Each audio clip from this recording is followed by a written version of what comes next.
Welcome back to Talk of the Town. I'm Ted Baxter, chatting pleasantly with Father Terence Bryan of St. Dominic's Church. Father, before we broke for the commercial, you said that your church was located in the Edina district, one of our wealthiest neighborhoods. And yet you told us the attendance is good. That's right. I mean, I don't get it. I mean, what do rich people need to pray for? I mean, they've got everything, right, Father? I guess sometimes they have to pray for forgiveness for how they got everything. That just doesn't seem fair. I mean, some poor guy's praying for food and he can't get through because some rich guy's there ahead of him praying for a digital watch. You know, the kind with no hands. Press a button, little numbers light up. You want to know the time? Shockproof and waterproof. His golden expansion band. God, I'd like to have one of those. You mean like this one? Oh. That's a gift from my parishioners. I must admit, Ted, sometimes I do think I'd be more useful working in a less affluent neighborhood. Well, why aren't you, Father? Well, you remember what the Bible says, Ted. How hard it is for a rich man to enter the kingdom of heaven. So, in a way, I am working for the underdog. That's pretty good, Father. If you weren't a priest, I'd say you had a sense of humor. Now then, Father, can you shed a little light on the Edina Community Exchange program you're involved in? Well, we've arranged for youngsters of different economic backgrounds to spend weekends at each other's houses. And, well, we hope it'll break down some of the suspicion and distrust they have towards each other. Oh. Well, then, Father, can you shed a little light on the Edina Community Exchange program you're involved in? Oh, whoops, I'm sorry, but we just ran out of time. Thank you for being with us, Father Bryan. Next week, we'll meet another fascinating person from our town, tree surgeon Virgil Davis. I would have been a tree surgeon, but I can't stand the sight of sap. Now, this is Ted Baxter saying goodbye, and thank you for watching Talk of the Town. Okay, thank you, everybody. Hey, it was great working with you, Father. You're a terrific guy. And if you ever run for cardinal, you got my vote. Thank you so much for being on the show. Oh, you're welcome. I enjoyed it. Listen, that thing you're doing with the kids sounds really good. I was thinking it might make an interesting documentary. I'd love to talk to you about it. Oh, sure. Well, if you're not doing anything right now, why don't we have a cup of coffee? All right, good. Good. Oh, and I want to apologize for some of the questions Ted asked. Sometimes he gets a little carried away. Oh, that's all right, Mary. We're all God's creatures. It just goes to show you that even he can have an off day.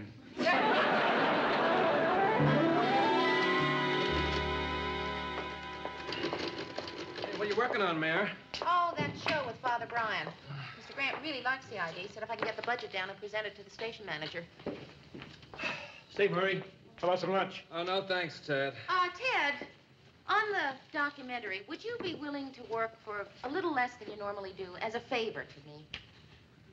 Well, Mary, I got a sick aunt who's got hospital bills. I got a cousin who's out of work, and I got a mother who needs rent money. Right. He doesn't give to them. Why should he give to you? Oh, well, maybe Father Bryan will have some ideas when he gets here. You two having lunch again? Mm-hmm. Gee, Mary, that makes 3 times this week. Well, I can understand that. I used to have a crush on the Flying Nun. Mary, you finished your budget? Yeah, just about. I still have a few problems, but I'm going to have Say, Lou, lunch with... have you heard the latest? Mary's dating a priest. Ted, that's not funny. Father Bryan's a man of the cloth. Yeah, so was Tarzan. You know what a swinger he was. A joke. Oh, hiya, Father. Hi, Murray. Ted. Mary, you ready? Yeah, just about. Give me 1 minute. Hey, Father, great threads. You know, I always thought you priests had to wear that collar. Ah, but that's silly. I mean, you don't wear it in the shower, or you don't play tennis with it, or at the beach. No, if we did, we'd get a funny tan, huh?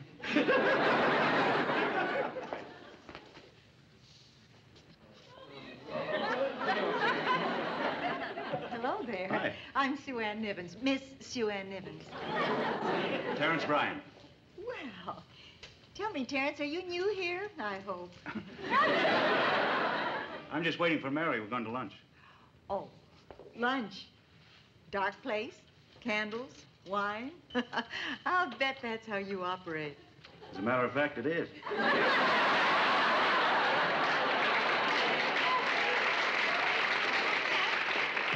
Oh, I see you two have met. Oh, yes. Not bad, Mary. You must be doing something right, although I'm damned if I know what it is. There's something I don't think you understand. This is Father Brian. He's the priest at St. Dominic's.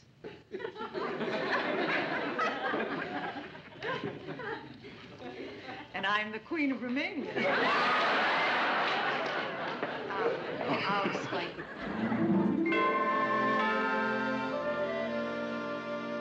No, I was almost 20 years old before I made up my mind to go into the church. For a long time, I was trying to decide whether I wanted to be a priest or a baseball player. As a matter of fact, I played 2 seasons of semi-pro ball. Oh, You know, and then one night I heard a voice telling me to give up baseball. It was the manager of the team. Well, are you ready to order, Father? Well, what are we drinking today? Oh, I think I'll just have a Virgin Mary. Make that a tomato juice. One virgin tomato juice. And for you, sir? I'll have a martini. Mary, you don't mind my being dressed like this, do you? Well, no, not if you don't mind my being dressed like this. Why would I mind? Well, it's just that when I'm wearing that collar, there are a lot of things I can't do without attracting attention. Like what? Well, for instance, I can't go to R-rated movies. Can't sit at the bar and have a drink. I can't even visit a sick friend without the whole family saying, "This is it." Believe me, a lot of things a priest can't do. Well, I guess the church does have... No, it's not the church, Mary. It's the parishioners. They don't want me to have any fun. And then they go out and have extra fun. First they have theirs, then they have mine. You know? And then they come to confession and tell me what I missed. It's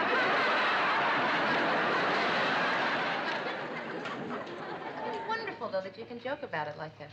I don't know, Mary.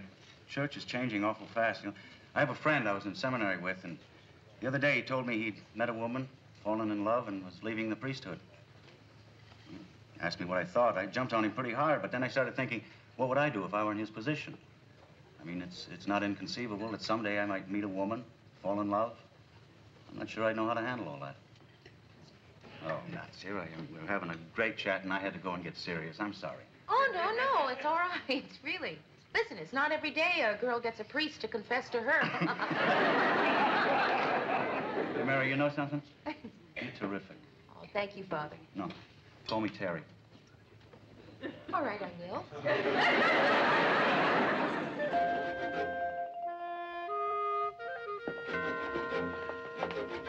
Hey, relax, Mayor. They're bound to approve the show. No, Murr, it's not the show I'm worried about. Well, what is it? I don't know, Murr. Call it woman's intuition or a gnawing feeling in my gut. I'd rather call it woman's intuition. I don't know, maybe it sounds crazy, I know, but ever since Father Brian told me about his friend leaving the priesthood because he fell in love, I just had this nagging feeling that Father Brian's attracted to me. No, it's crazy.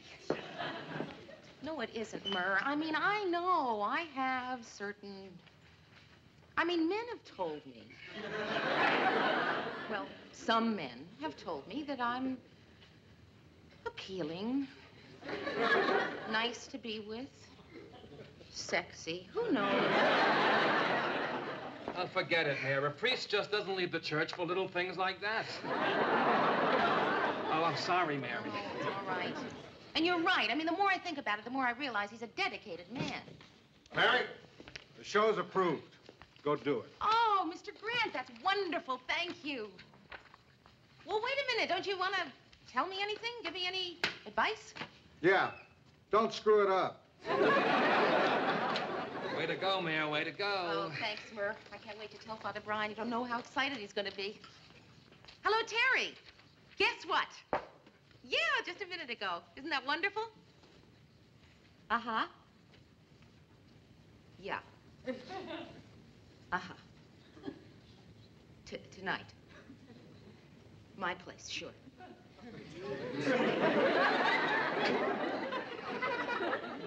What is it, Mayor? He wants to postpone the show. He's, thinking of leaving the priesthood.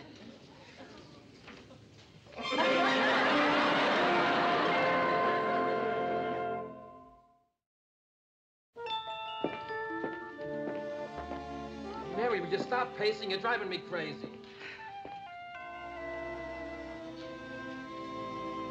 You're pacing inside, aren't you? Okay, Mary, go on and pace. Oh, thanks.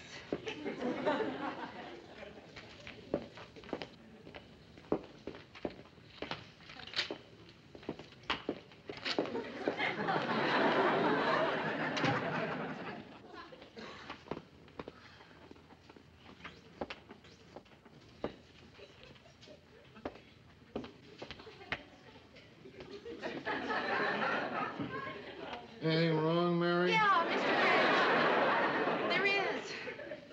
But I don't want to bother you. I mean, I can see you've got worries of your own. That's right. You know that picturesque lakefront cottage I bought for my retirement? My whole side of the lake is covered with slime. And yesterday, I spilled spaghetti sauce on the most expensive sports shirt I own. The yellow one. The yellow one. And to top it off, my daughter thinks she's in love with a Christmas tree salesman. Well, Mr. Grant, I don't think I will bother you with my problems. It's something I should work out myself anyway. I just don't think you can handle it.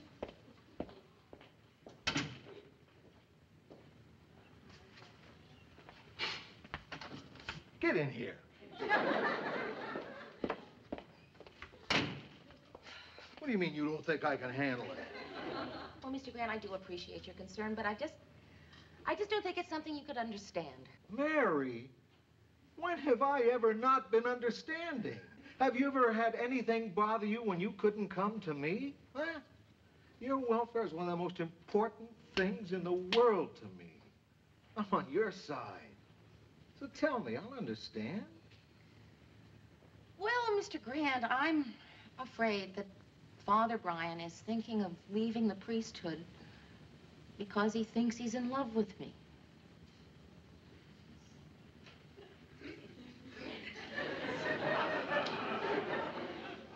You ought to be ashamed of yourself. A priest? What'd you do to him, Mary? I didn't do anything. Oh, you must have done something. I don't understand you at all. Why a priest? You're an attractive woman. You can have any man you want. A doctor, a lawyer, a Christmas tree salesman. Now, just look, Mr. Grant, I spent some time with Father Brian, but I did nothing that would lead him to believe that we were anything but friends. I enjoyed his company. I tried to make him enjoy mine, but I did nothing. Repeat, nothing of which I am ashamed. I'm just sorry I brought the whole thing up. You haven't been any help whatsoever. No, you just hold on. Just hold on. You came in here a few moments ago like a confused, scared, timid little kid. And now, you're a confident, secure woman, completely in control of the situation. And you say I didn't help you? Yeah, well, thanks, Mr. Grant.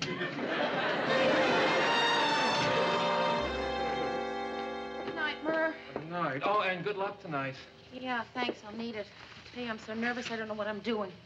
Oh, say, Mary, you said to remind you that tomorrow you wanted someone to come paint my dressing room and get that new chair in. Yeah, right. Thanks, Ted.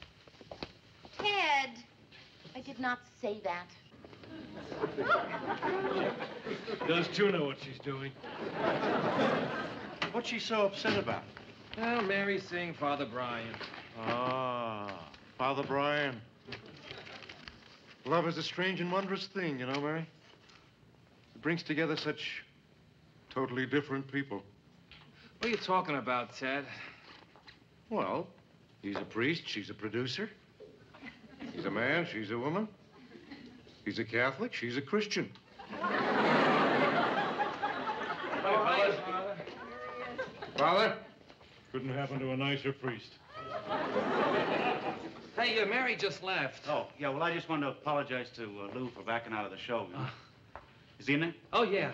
Look, Father, I gotta run, but before I do, you know, when I was first married, I used to run right home after work. And now, 20 years later, I still do. The only difference is, then I did it because Marie and I were in love. And now I do it because if I'm late, she gives my dinner to the cat. Take it over.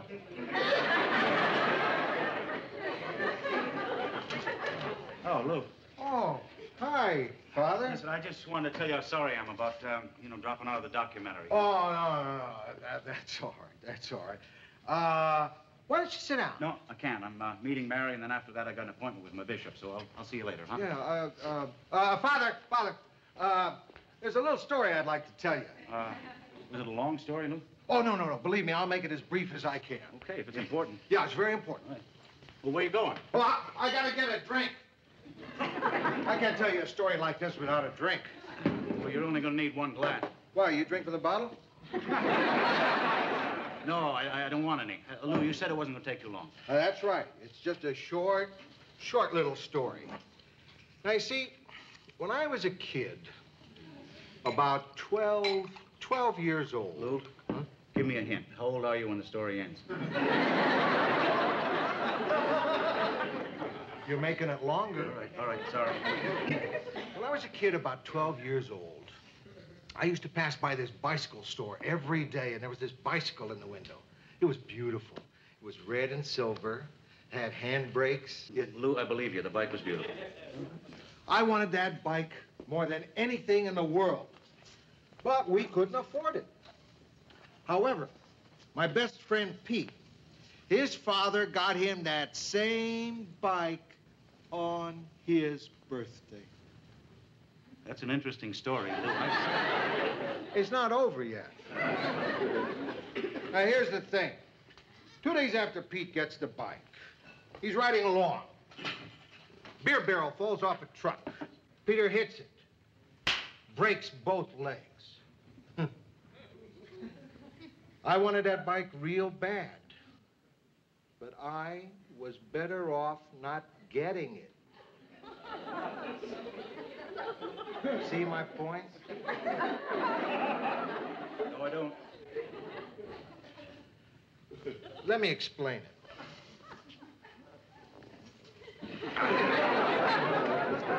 Now, maybe you didn't understand because I might have left out some important parts. Lou, there couldn't have been anything left out of that story. You got 12 years old, Yeah. handbrakes, beer barrel, broken leg. Yeah. Oh. What's the point? Here's the point. You shouldn't leave the priesthood for any woman. You get the point now? That point I get. That point is clear. But that's not why I'm thinking of leaving. It's just that I can't continue as long as I'm hounded by doubts. Lou, these doubts go right to the heart of why I became a priest. I'm caught in a deep and tormenting and agonizing moral crisis. That's wonderful! Jeff, forgive me for rushing around like this while you're here. It's just that I'm expecting someone and I have to get ready. That's okay, Mary. I didn't come over to see you. You didn't come over to see me? No, I came over to stick by you. Well, thanks, Georgette, but why do I need to be stuck by? Mary, Ted told me everything, and I'm 100% behind you. Last night, I admit I had a moment of doubt. I kept saying to myself, Mary is a terrific person, and she must have a wonderful reason for tempting a man away from God. But I couldn't think of it. Georgette, I am not tempting him away. I'd buy that. I don't want him to leave the priesthood. I'm so relieved. I wouldn't want other women calling my best friend a church wrecker. Mary, does he know you're not tempting him? Well, he will. I'm going to tell him tonight. Oh, gee, I never knew anyone who had to kiss off a priest before. Hello, Hi. Father, come in. Father, I'd like you to meet my friend, Georgette Franklin. This is Father Brian. How do you do? Hello, Father. I'd like to talk to you sometime. I'm thinking of converting. Well, I'll be happy to talk to you. Thank you. I thought I'd give him something to stay in for.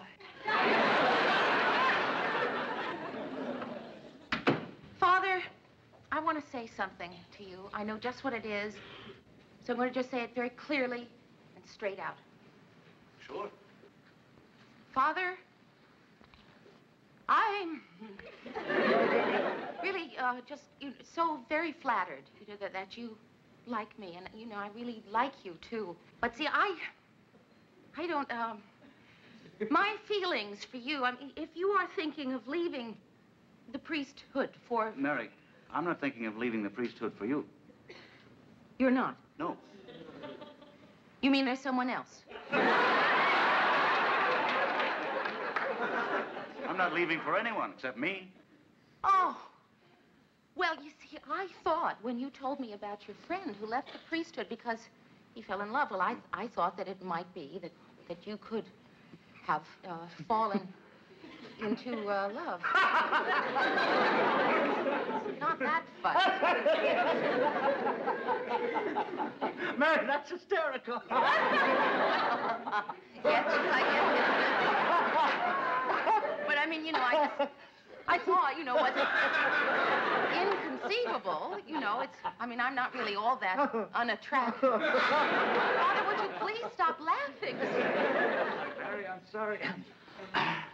It's just so funny. I was so tied up in my troubles, you see. I didn't even notice you. Oh, well, no, that's I'm sorry. okay. Someone will come along eventually.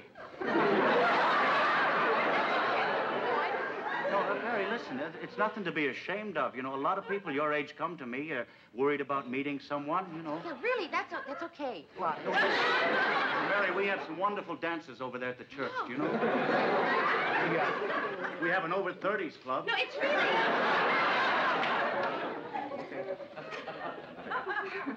I'm sorry.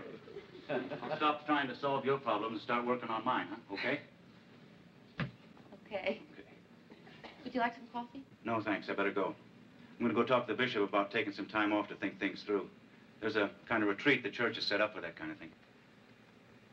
Well, you go there and you do some really good thinking, and then when you get back, I want to hear from you. Okay. Oh, by the way, I know you're really going to like working with this priest who's replacing me on the project. Really good-looking guy, 6'2", blonde, blue eyes. Get out.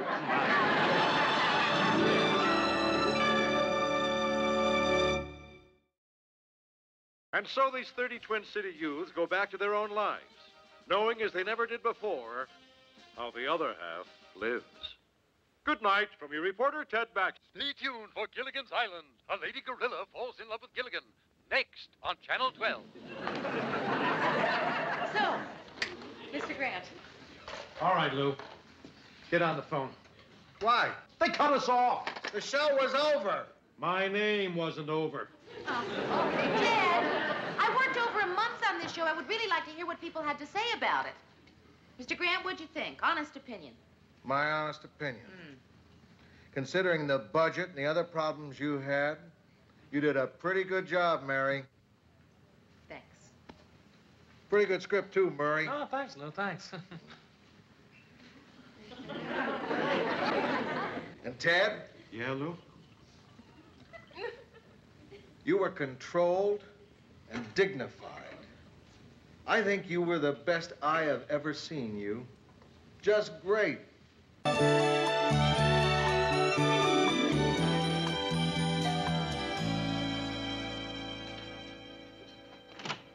Hiya, Mayor. Hey, I brought you a present. It's a goldfish. It certainly is.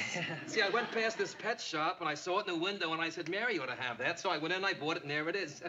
Hey, isn't it terrific? Yeah, he sure is a good little swimmer. Yeah. Sure, thanks. Oh, you're welcome. Well, where you going to put it? Down, I think. Hey, goldfish make great pets. They don't chase cars. You don't have to walk them. And they never get in heat, so you don't have other goldfish howling under the window. Actually, Mary, I didn't come here to bring you the goldfish. That was just an excuse. I wanted to talk to you about something, because, you see, I have this problem. Well, Murr, if you have a problem you want to talk about, you didn't have to bring me a goldfish. You don't know my problem. For this, I should have brought a whale. Oh, Excuse me. Hi, we're your neighbors from across the hall, and we just thought we'd come over and get ourselves acquainted. I'm Sally Jo Hotchkiss, and this is Paula Kovac. Hi, I'm Mary Richards. Come on in. I hope we didn't pick a bad time. Nice to meet you, and you too, Mr. Richards. Oh, no. My name is Slaughter, Murray Slaughter. Oh, I'm sorry. I thought y'all were married. No. Oh, well, who cares nowadays? Real nice to have y'all with us. Thanks, but I don't live here, and I gotta go. Oh, well, Mur, what about the, If we interrupted anything... Oh, no. I was on my way anyway. Really, well, it's nice to meet you girls, and I'll see you, Mayor. But, Mur, what did you want to talk to me about? Oh, nothing, really. But you said you had a problem. Oh, well, no, that was just an excuse to bring you the goldfish. Well, listen, sit down. Would you like some coffee? No, thank you. We've really been looking forward to meeting you. We're just dying to hear all about you, gory details and all. What do you do? Well, I'm in television. TV? You work in TV? Paula, she works in TV. I heard. It's news. I produce the 6 o'clock news at WJM. WJ, isn't that the one with Ted Baxter? Yes. Well, do you actually, get to talk to him and everything? Yes. Oh, and he talks back to you? Wow. What do you do? We're nurses. Nurses? Gee, I always wondered about a nurse's life. I mean, you work with sick people all day long, and yet you're always so cheery and bright. How do you do that? You really gotta love it.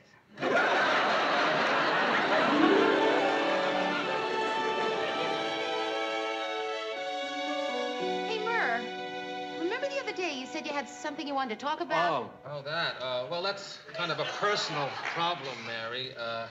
I can't talk about it here. Problem? It sounds like my department. Mary, would you excuse us? No, Ted. You want to whisper it to me? No, Ted. You won't shock me, you know. I know about life. I'm an anchor man. Ted, there is nothing to tell. And I don't judge people, Murray. Nothing you've done can be so loathsome, weird, and perverted that I won't understand. If I don't understand, you can probably explain it to me. I may giggle at first, but that doesn't mean that I won't understand. Ted, will you get off my back? You see that, Mary? Is that typical, or is that typical? Yeah, Ted, that was certainly typical. Nobody ever confides in me. Nobody ever asks for my advice. They go to Lou, never to me. Last night, my brother called me long distance because he had a problem. You know what he wanted? What? Lou's phone number. Nobody ever tells me anything. Ted, it's just that some people think personal matters should remain personal. So do I. What's Murray done? Drinking, I bet that's it. I'll bet he's hitting the sauce. Or he's got a broad, or he's committed a crime. Ted, whatever is bothering Murray is probably no different from the kinds of problems that bother you and me. It's an ingenious theory. Cover for me, will you, Mary? I gotta talk to Lou. Murray, while you're in there, will you find out what my brother wanted? Come in.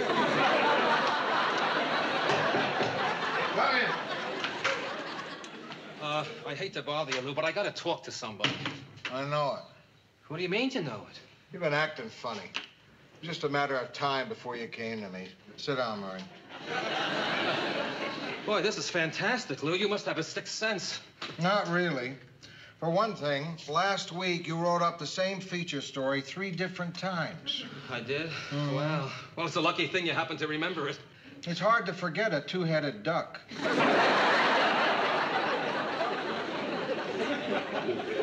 Murray, what's the matter? It's not so easy, Lou. I mean, you just don't blurt these things out.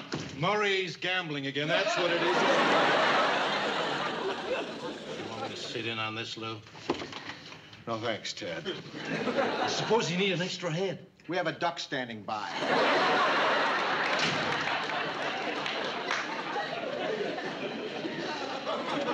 You see, Lou, I have to tell somebody, and yet it's not the kind of thing I can tell you. Come on, Murray, nothing's that bad. Well, this is bad, Lou. bad, huh? Worse than that. Worse than this? Worse than that. No, look, it's no use, Lou. As much as I gotta tell somebody, I just can't tell you. You know why? It's the atmosphere in here. This is an office. You can't say personal stuff in here. You and I are going downstairs to the bar. No, it's no use, Lou. I'm still not gonna tell you. Yes, you will. That's why I'm interrupting very important work in the middle of a very busy day just to take my buddy down to the bar so I can listen to his problem. The minute you hit that place, you'll talk. You'll see. And Murray, it better be bad. I'm going down to the bar for a drink. Is, everything all right? Sure, terrific. Couldn't be better. Hard drugs, illness, suicide, perversion?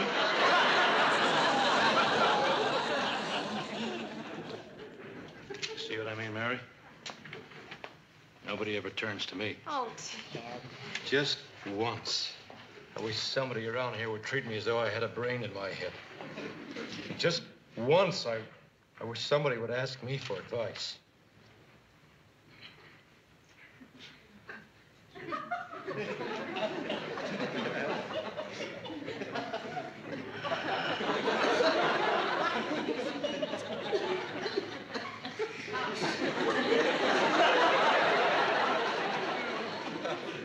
Ted.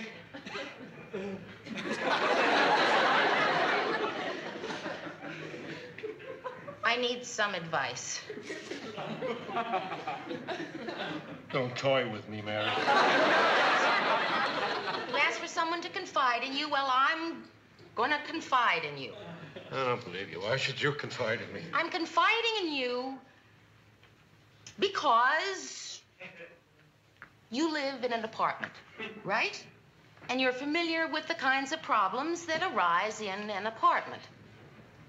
You're gonna confide in me. Mary's gonna confide in me. It's about this neighbor of mine. Right, check. Neighbor. What neighbor?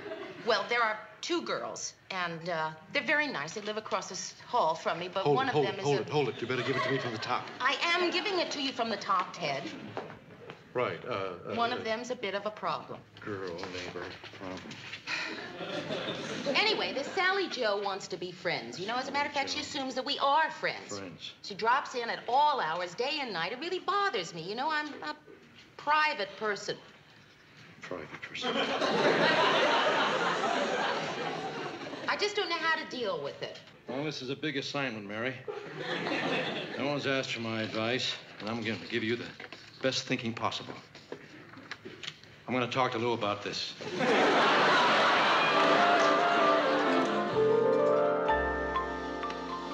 Hi, Al.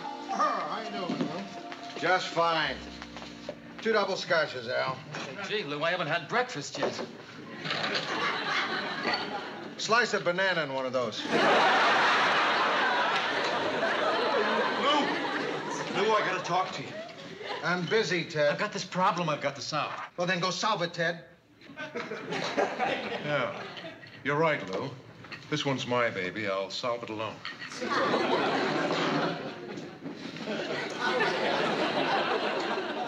Girl, nuisance, neighbor. Ted, we're trying to talk. Well, go ahead and talk. While you're solving your problem, I'll be solving mine. Where, Ted? There. Okay, shoot. Okay, Lou. I told you it was bad. Well, I wasn't kidding. Are you guys coming with your problem? Ted, get out of this bar.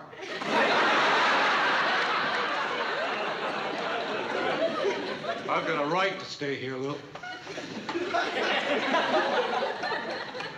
No, you don't, Ted. Yes, I do. No, you don't, Ted.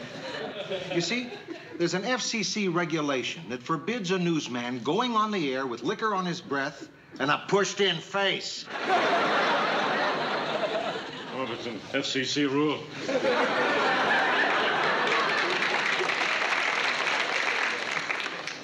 All right, Murray. Now, what's so bad? Lou? Hmm? I'm in love.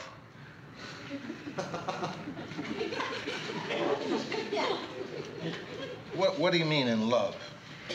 You mean fooling around, having an affair? No, I mean love. Genuine, romantic love. Well, Murray, that's bad, all right. But it's not that bad. Who are you in love with? Mary.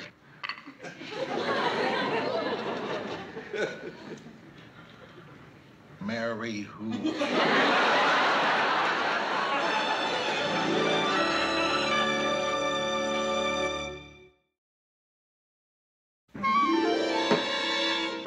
Murray,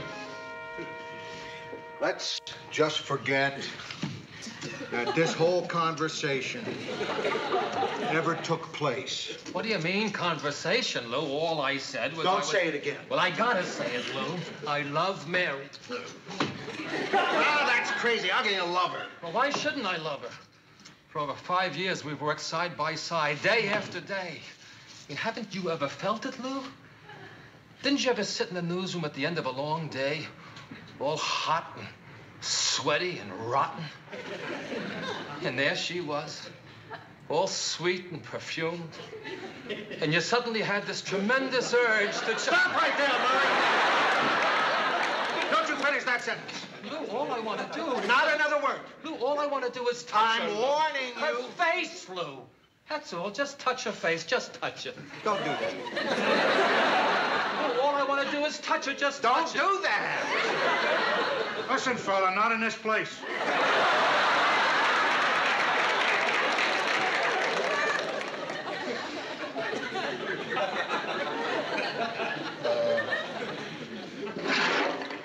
Mary, you know Mary for 6 years. What made you suddenly decide that you're in love with her? Well, a couple of weeks ago, I had my 45th birthday, and I said to myself, what do I really want from life? What do I really feel inside? And the first thing I thought about was Mary. I mean, it suddenly dawned on me that I was in love with her. That's not love. That's middle age. I go through the same thing every time I look at Joey Heatherton. Well, whatever it is, I'm going to do something about it. I'm going to tell her that I love her. Murray, why? Well, because, Lou. Now, look, this may sound crazy to you, but suppose, just suppose, that she feels the same way about me.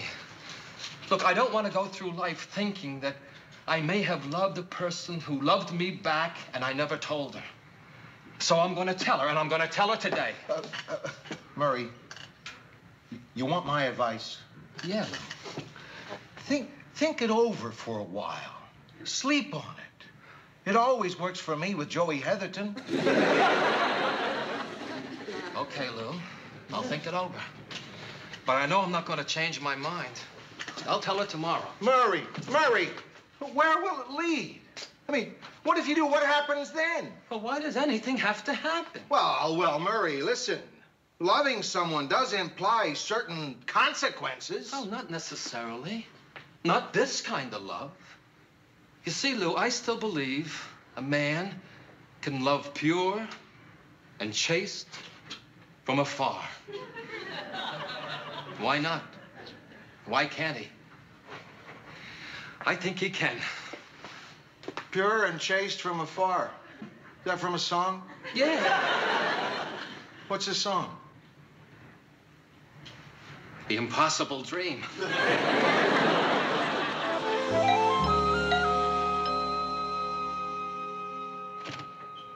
Hi, Mary. I just got off work and I wasn't doing anything. I figured if you weren't doing anything, we could do it together. Well, actually, Sally Joe, I have a date coming over, and I was just in the middle of washing my hair. Oh, no kidding.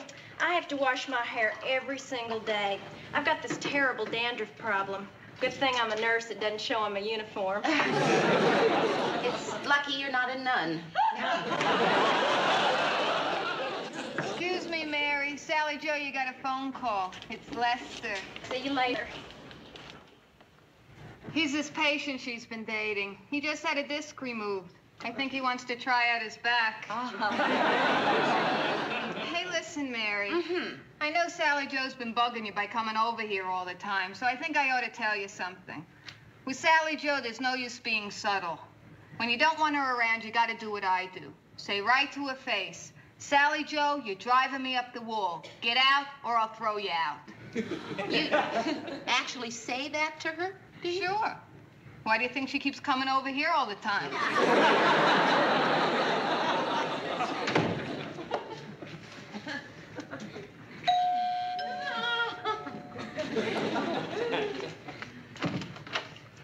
Mr. Grant, what a surprise.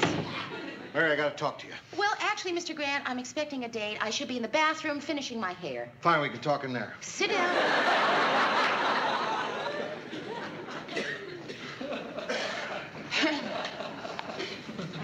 Okay, Mary. Here it is. Mary, how would you feel if you found out that someone you've worked with all these years had really fallen for you? Hard. Oh. Oh, Mr. Grant, I just don't know what to say. No. Don't be ridiculous. Let me put this in a way you'd understand. Mary, do you know why all quarterbacks have busted knees? Mr. Grant, I am really in a hurry. Could you make this fast? Right. Do you know why all quarterbacks have busted knees? No. Because when they get ready to release the ball, they're completely vulnerable to a blindside tackle. Their knees snap like wishbones. Mr. Grant, why are you telling me this? Because tomorrow, somebody is going to be standing out there in that backfield all alone. His blocking broken down. And you're going to be a charging linebacker with a chance to cream him. Mary, please, do me a favor. Take him down gently. But don't bust his knees. Mr. Grant, I still don't know what you're talking about. You don't? No. All right, let me put it another way. Murray is in love with you. Hi, Mary. Hi, Steve. Good night, Mr. Grant.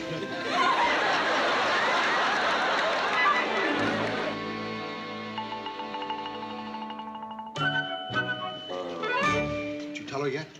No. I've got to bring these into the film library, but I'm going to tell her as soon as I come back. Are you sure you want to go through with this? I'm sure, Lou. Okay, but watch your knees.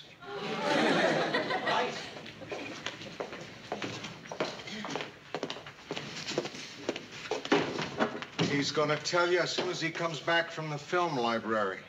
What are you going to tell him when he tells you? Oh, I don't know.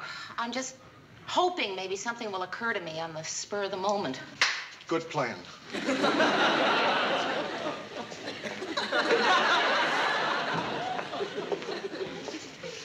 Mary? Yes! Remember last Saturday when I went to your apartment and I told you I wanted to tell you something, but I never got around to telling you? Yes, Mur. And remember the beginning of this week when you asked me what it was? I wanted to tell you, and I told you I couldn't tell you here? Yes, Mur. Well, I want to tell you now what I wanted to tell you. Yes, Mur. Mary,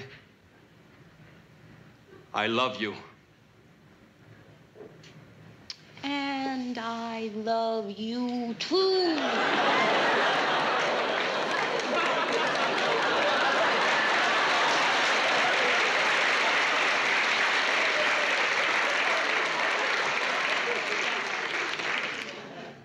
Of course, it's possible that you meant something more than I meant. Oh, boy. You want to talk about it? I think so. Because if you want to talk, I'll listen. You know that. Oh, I know that. But before you do, I think I ought to tell you that I wouldn't have missed our last 5 years for anything. They've been the best part of my life. I don't know how great tomorrow's going to be. Or even next week, but boy, up to now, it's been terrific. Well... So, if you want to talk, if you really want to talk, I'll listen. Of course, you'll probably say what you just said, and then I'll say what I said, and you'll say you meant something more than I did, and I'll say what, and you'll tell me, and then I'll say, boy, Murray, that's really flattering, but... And then you'll say, what do you mean, but? And then I'll tell you something I think you already know. Oh, Mur, do you really want to talk?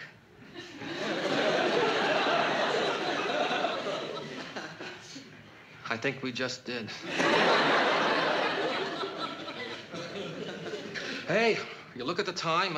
I have to get home. I can't hang around here all day. I've got things to do. Isn't there someplace you have to go, Mary?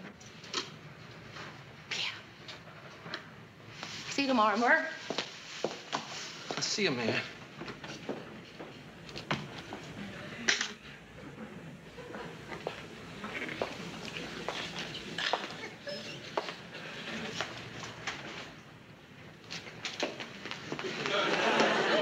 You told her you love her? Yeah, I told her. What does she say? She said she loves me, too. Oh, my God. Don't worry, Lou. She didn't mean it the way I meant. Oh? Oh? Oh. You know, of course, that it's all for the best. Oh, I know that. Of course. I mean, you were right all along, Lou. It was just some dumb phase I was going through. Yeah, boy, when I think of how stupid I was acting, it was like you said, you know, everything turns out for the best. Right, right. You've got a wife, kids, a home, a job. Look, just suppose, Murray, just suppose Mary had told you she felt about you the same way and wanted to run away to Acapulco with you. Where would you be now? On my way to Acapulco.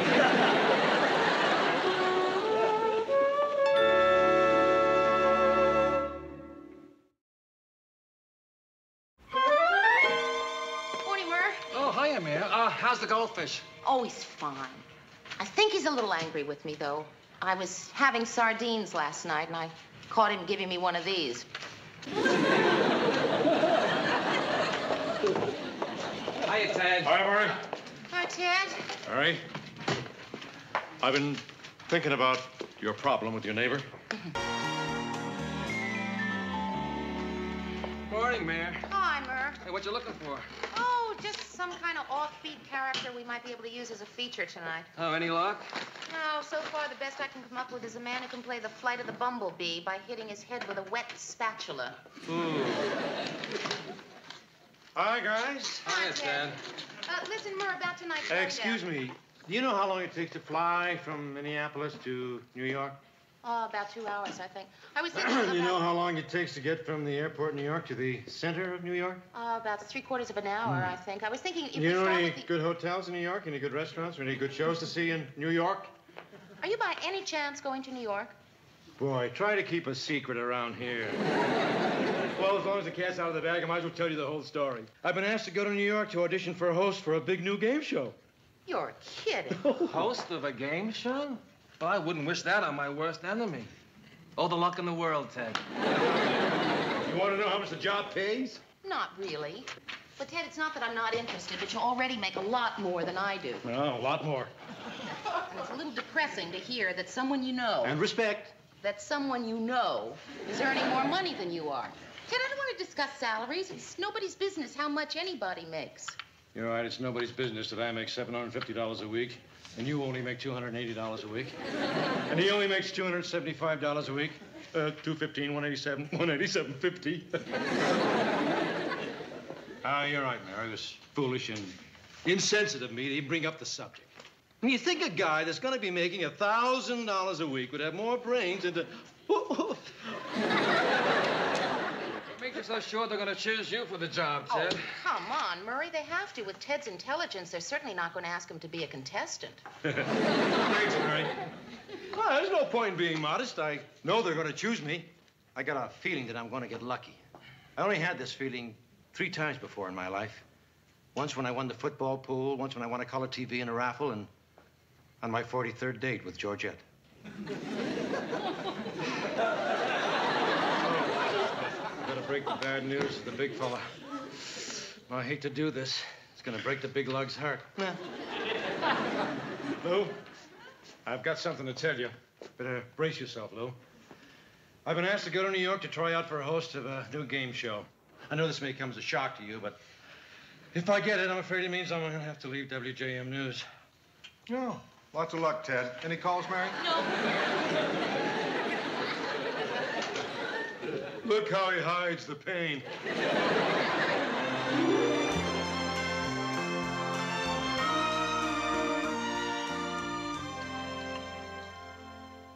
Georgette, would you like some more buttermilk? No, thank you. I've already had 2 glasses. I really appreciate your inviting me over to brunch, Mary. It's lonely with Ted gone. Georgette, he's only been gone a few hours. Yes, but with Ted, a few hours can seem like a lifetime. I know. Everything was really delicious, Mary. Thanks. I especially love the mushroom omelet.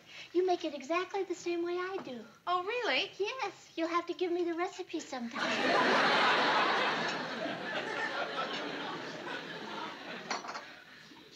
Mary, I really need help. What's on your mind? It's not going to be easy, Mary.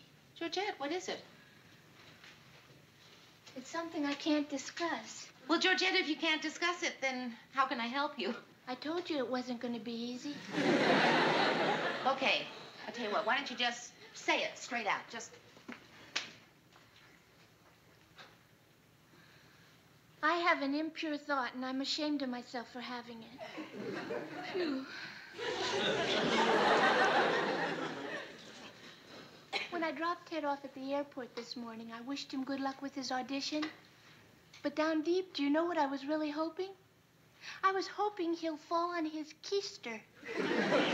Please forgive my language. It's just the buttermilk talking. Mary, if Ted gets this audition and goes to live in New York, he'll forget all about me. Oh, Georgette. Ah. After 2 weeks there, he'll have Barbara Walters breaking down his bedroom door. I can't believe that. Neither could I when Ted told me. Mary, what am I going to do? Well, in the first place, you're going to stop feeling guilty about the way you feel. I mean, Georgette, I've known you for 3 years. I think I can honestly say you have never had an impure thought in your life. And in the second place, I really don't think you have anything to worry about. I mean, Ted is a very talented man. But New York is highly competitive. I don't think Ted has a chance of making it. With the quiz show or with Barbara Walters?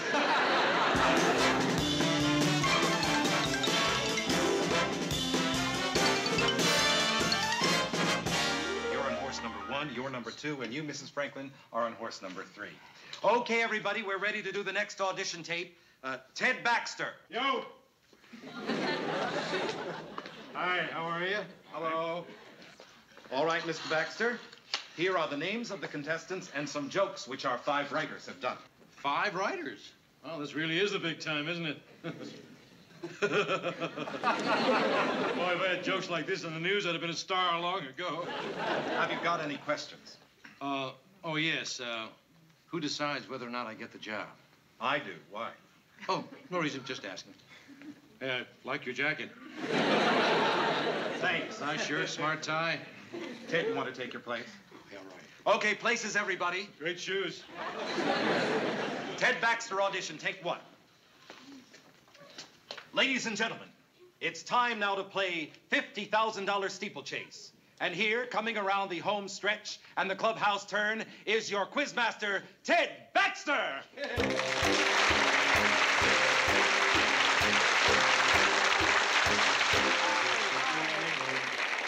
I'm Ted Baxter, and welcome to the $50,000 steeplechase.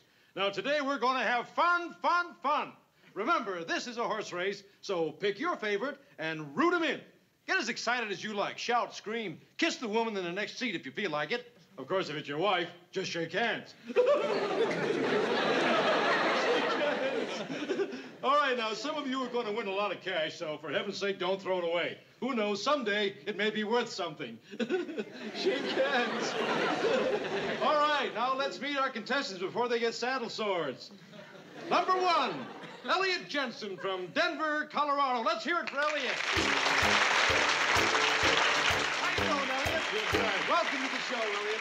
All right, now, what do you do in Denver, Elliot? I own a filling station, Ted. A filling station, huh? What a coincidence. So does my dentist. Nice to meet you. Hey, number 2, Mrs. Charlotte Gruen of Pasadena, California. Hi, Mrs. Gruen. Welcome to the show. Good to have you here. Listen, Mrs. Gruen, it says here that you teach swimming. Is that right? That's right. Well, stick around. After the show, maybe you and I can go into a few dives. All right, number 3, Mrs. Joyce Franklin of Cape Cod, Massachusetts. Let's hear it. How are you, Mrs. Franklin? Welcome aboard. Listen, I understand you're married to a fisherman. Is that right? That's right. I'll bet when you go to bed, you tell him, not tonight, I have a haddock. Okay, but enough frivolity. It's time to play $50,000 steeplechase. Now, on each of your horses, you'll find a little button. Now, as soon as you know the answer to a question, you just press your button.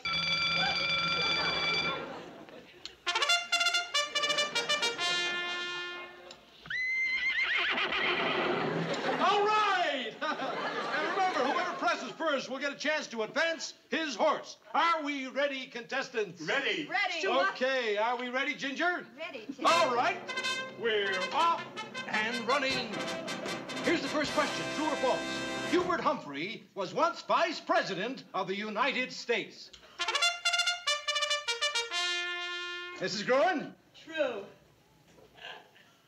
You're right! All right, isn't that exciting? Boy, this is really fun. Okay, now the next question, true or false? All right! Yes, you're right, Mrs. Franklin. It took Michelangelo 4 years to paint the Sistine Chapel.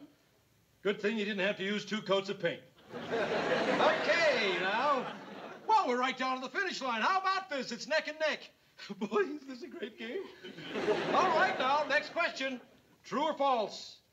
Charlotte Bronte is the author of Wuthering Heights. Oh, gosh, this is exciting. I can't stand it. Remember, you have only 5 seconds before the gate closes. All right, Mrs. Gruen has blown her bugle.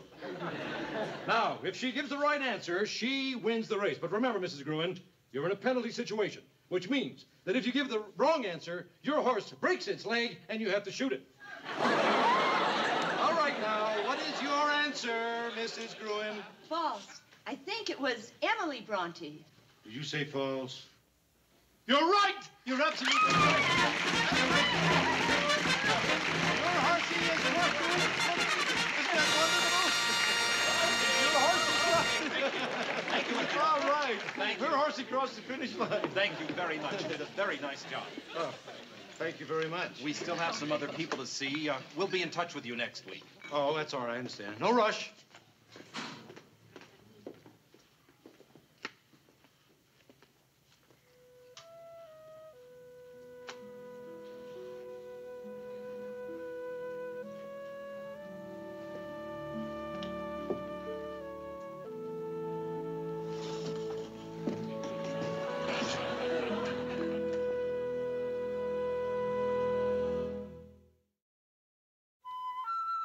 Right, I will. Okay, bye. Oh, Mary, was that call for me? No, Ted. Ted, you know, it's been almost 2 weeks since you went to that audition. Don't you think it's about time you maybe face the fact that you didn't get the job? I got the job, Mary. I got the job. I'm sorry. Who am I kidding? I didn't get the job. They'd have called me by now. Why didn't they hire me? I was wonderful in it. Maybe they're anti-Semitic. Ted, you're not Jewish. I know, but I didn't tell them that.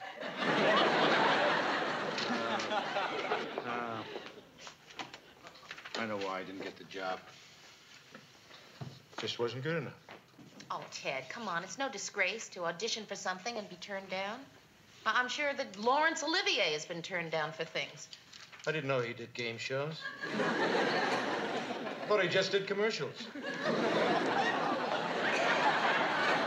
Oh, Mary, I wanted to do that job so bad. Oh, Ted, you didn't. Yes, I No, did. you didn't. Think about it. I mean, some of those game shows are so silly, the idiotic rules. Oh, no, Mary. It's not idiotic. I mean, it's a wonderful game. It's like a real horse race. I love that game, Mary. But, Ted, I mean, the contestants made to look ridiculous. Oh, the no, silly costumes. no. They didn't look ridiculous at all. They just wore little jockey hats and sat in wooden horses. It was all very dignified, Mary.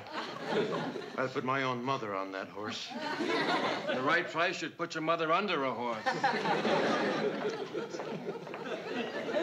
Come on, think about it. Even if they picked you for it, you wouldn't go to New York. You couldn't leave us. This is your home. Yeah. Yeah, you're right. What do I want to go to New York for? This is where my friends are, the people that I want to be with, people that love me, that I love. You're right. Newsroom? Yes, just a minute. Ted? New York.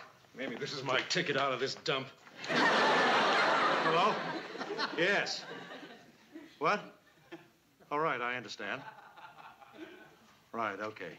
Well, thank you very much. Goodbye. I got the job! I got the job! Oh, Mary! Mary! Mary! Mary! I got the job! I got the job! Lou! Lou!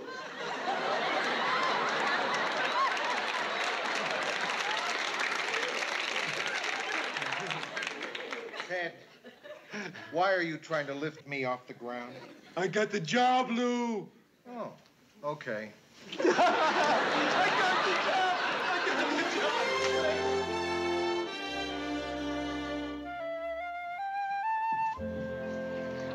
Mr. Grant, I have terrific news. I just talked to Warren Jessup, and his contract with Channel 6 is up at the end of this month. He is very interested in coming over to WJM.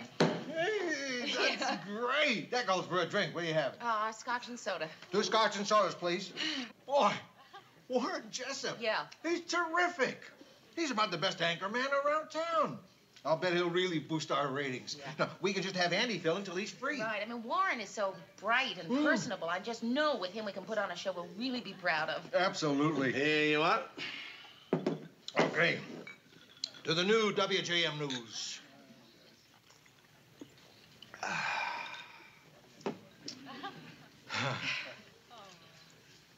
You feel as rotten as I do? Why, Mary? Why? For 7 years, let's be honest now, we've all been dreaming of the day Ted would leave. Finally, here it is, the night of Ted's last newscast, and we're all miserable. Why? Oh, I know I can't figure it out either. You know, when I was a little kid, I had this little wart on my index finger. You had a wart? Yeah, it really used to embarrass me, you know. Yeah. I never knew where to hide my hand. I used to put it behind my back, stick it in my pocket behind my head. You know, it really drove me crazy. Anyway, one morning I woke up, the wart was gone. Yeah. I know what you're trying to say. Right. If I didn't miss that wart, why should I miss Ted?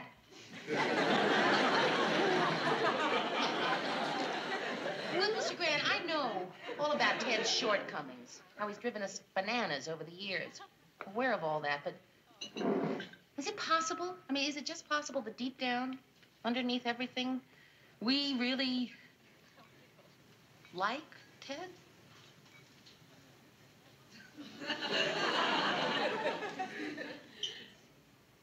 No. All right, I admit it. I'm gonna miss him. Well, why don't you tell him that? Maybe if you did, he'd stay. You know, I don't know what to say to him. Just tell him you like him. That he's a good guy. Tell him how lonely and empty the newsroom is gonna seem without him. Lie. Maybe you're right, Mary. Maybe I should talk to him. Okay. Okay. Why don't you go on upstairs? I'll just finish my drink. Okay. You know, funny, isn't it? Whoever thought I'd be pleading with Ted Baxter to stay on at WJM? I guess he's not the world's worst anchor man. I mean, he's no Walter Cronkite, no John Chancellor, no Harry Reasoner. But he's got something that they don't have, unpredictability. Oh, sure, you know when you watch him that he's going to put his foot in his mouth. But the thing you can never figure out is how he's going to get the other one in there with it.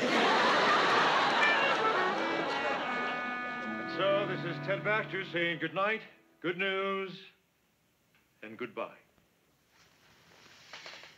Gee, Ted Baxter's last newscast for WJM. Yeah.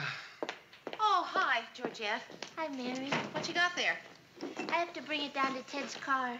It's some things he wants to take to New York to remind him of all the wonderful times he had here. Oh, how nice. You know, things like pictures, letters, awards. Aw.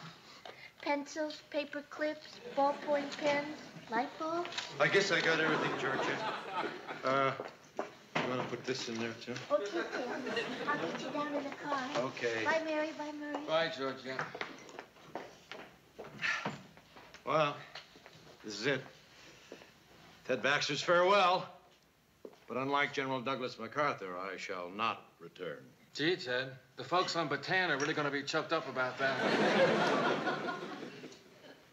Well, I better get going. Georgette's waiting for me. Well, aren't you going to stay and say goodbye to Well, Mr. no, I've got Grant? too many things to do. I'll just call him from the airport. Barry, I just want you to know I appreciate everything you've done for me. Because the words you wrote made me what I am. Gee, Ted, I feel 4 feet tall. Mary? Oh, Ted.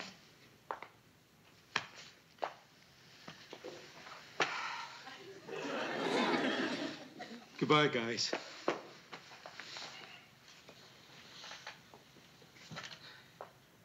Goodbye. Stay. What? What did you say, Lou? Lou? Did you say something? Yeah. I said stay. Gee, that's one of the nicest things anyone ever said to me. I'd like to stay, Lou. I love it here, but this is my big chance. For what, Ted? So you can go to New York and become a quiz master? Is that what you want people to say when you walk down the street? There goes Ted Baxter. He's a quiz master. It's not that bad, Lou. Just the way you say it makes it sound terrible. Oh, yeah? Then you say it, Ted. Say, Ted Baxter is a quiz master. Ted Baxter is a quiz master.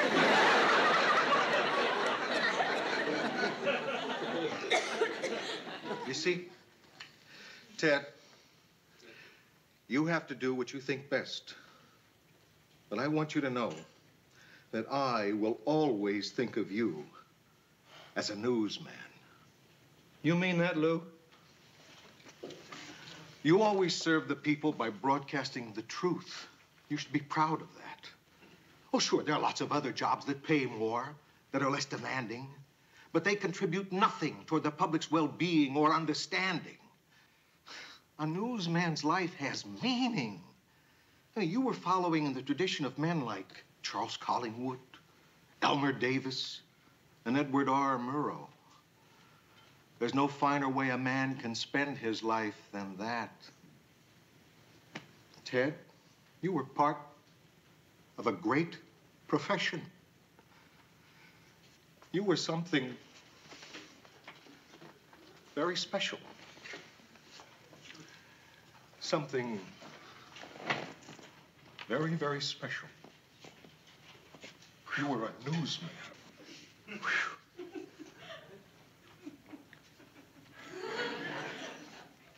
May I use your phone, Lou? Sure.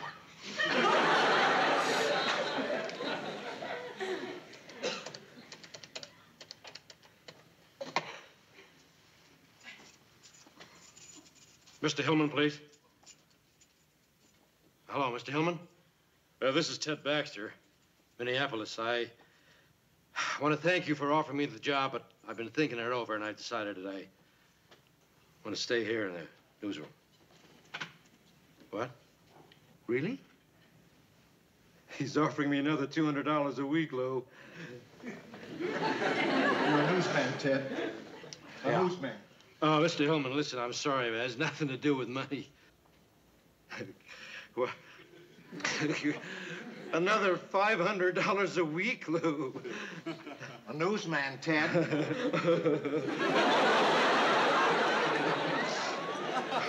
I'm sorry, Mr. Hillman. Oh, it's $450, Lou.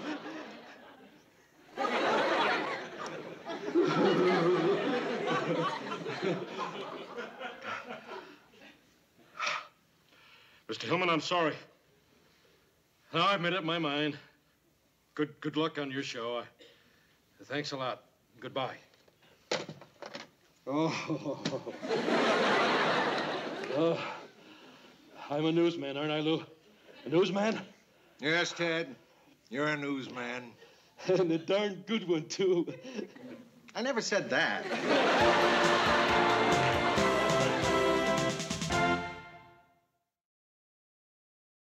An international incident was narrowly averted today when a Russian fishing vessel agreed to withdraw from Norwegian territorial waters. Speaking of fish, I'll bet when the cat...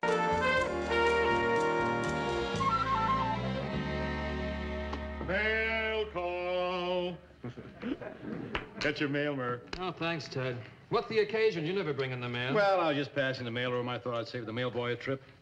Who knows, someday maybe he'll do something nice for me. Can I get you some coffee, Murr? No, I can save you the trouble, Ted. I don't ever intend to do something nice for you. That's because you didn't read the book that Georgette got me. It's called Turn the Other Cheek. Oh, sounds like the history of inoculations. This book says I carry the best weapon in the world inside here.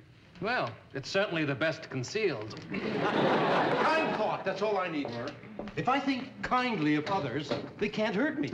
Hey, go ahead, try it. Insult me some more. Not only will I turn the other cheek, but I'll think of something wonderful to say in response. Ted, please don't do this to me. All right, I'll get the ball rolling. Ted is so dumb that... Ted, you're taking all the fun out of this. Come on, Murr. It's okay, really. Give me your best shot. Believe me, I don't know the meaning of the word offended. You don't know the meaning of the word duck. A clever jibe by a witty man. Let me get you some coffee. Oh, this is going to be the longest day of my life. Good morning, everybody. Good morning. Hey, Murr, guess what? I just got a letter from my Aunt Flo, and she's coming to Minneapolis. A pleasant surprise for a wonderful person. Who's your Aunt Flo? Flo Meredith. Murr, I told you. What, the columnist? Yeah. Oh, no, you never told me she was related to you. I sure did. You just didn't listen. An honest oversight by a decent guy. My gosh. Flo Meredith must be the best-known newspaper woman in America. What's she coming here for? She's covering the Walker trial. Oh, that's right. All the papers are covering that. How often does a prominent millionaire go around butchering 3 people with a cleaver? Still, I'm sure he has many delightful qualities. So excited. I mean, Aunt Flo has always been my idol. She leads the most fantastic life. She goes everywhere, gets exclusive interviews with the biggest celebrities. Hey, maybe while she's here, she can interview me. Oh, sure. Why write about a butcher when you can go straight to the bologna? A telling thrust by a droll chap. Hey, Lou, did you know that Flo Meredith was Mary's aunt? Your aunt? Well, no, she's not really my aunt. She's my mother's cousin, a distant cousin. I haven't seen her since I was 11. She's one of the best newspaper women in the country. Although we've always been very close.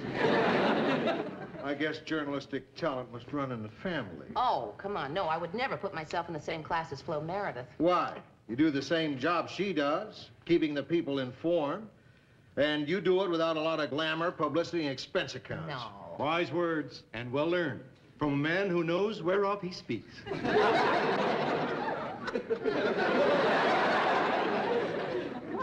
Besides, Flo Meredith doesn't have to put up with a pompous, overpaid, under-talented anchor man. Personally, Ted, I think the last part was pretty well earned. In your hat, skinhead.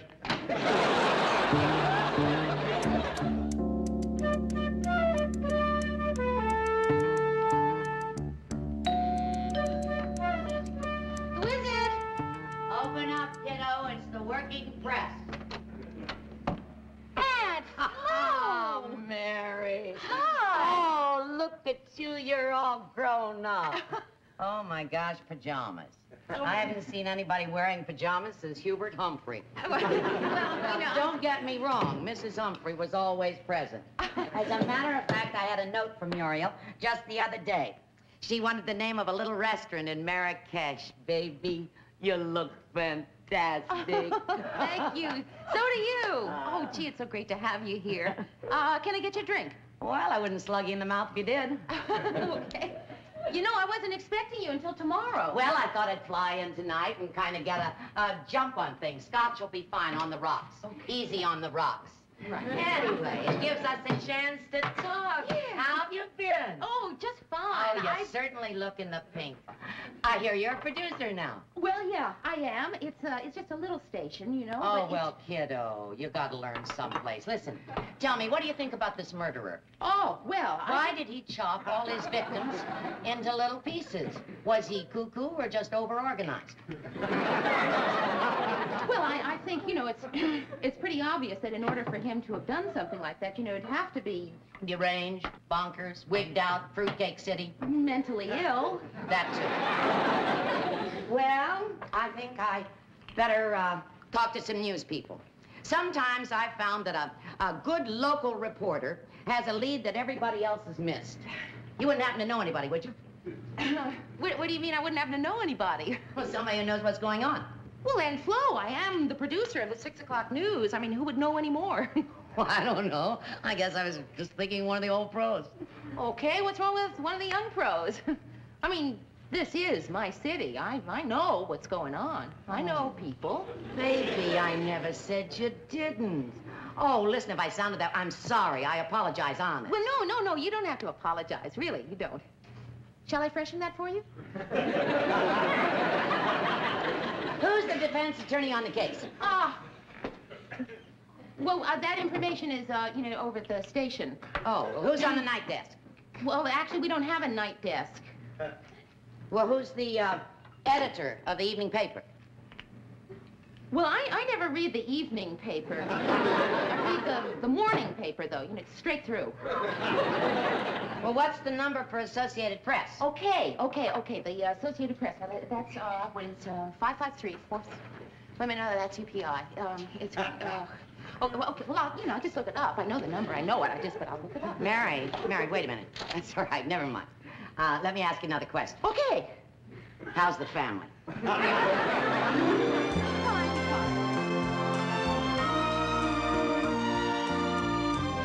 She's incredible. She's the most dynamic person I've ever met. Do you ever feel that way about someone? Do you ever say to yourself, boy, he's doing exactly what I'd like to do, only he does more of it in a week than I do in a year? Yeah, Warren Beatty. Good morning. Oh, Hi. Mr. Grant, we're going to have a visitor this morning. My Aunt Flo is going to stop by the newsroom. No kidding? Yeah. Well, I was hoping I'd meet her. That's really great. You two are really going to hit it off, too. You're both news people. I can't wait to introduce you. Yeah, I only wish I was working on more exciting copy than this. Window makers irked by putty prices. Hi, Mary. Oh, Aunt Flo. Hi, come on in. Oh, Flo Meredith, I'd like you to meet our chief writer, Murray Slaughter. It's a pleasure. And this is our executive producer, Lou Grant. Hi, fellas. Pleased to meet you, Miss Meredith. You have quite a reputation. Well, Mary seems to think you're pretty hot stuff, too. I do my best. Well, hey, this is a cute little place you got here. Not really. Not all that little and not all that cute. Sorry, no offense. Mary, you got a cute little boss here. Flo Meredith? Well, what a thrill. I'm Ted Baxter, the anchorman. Hi.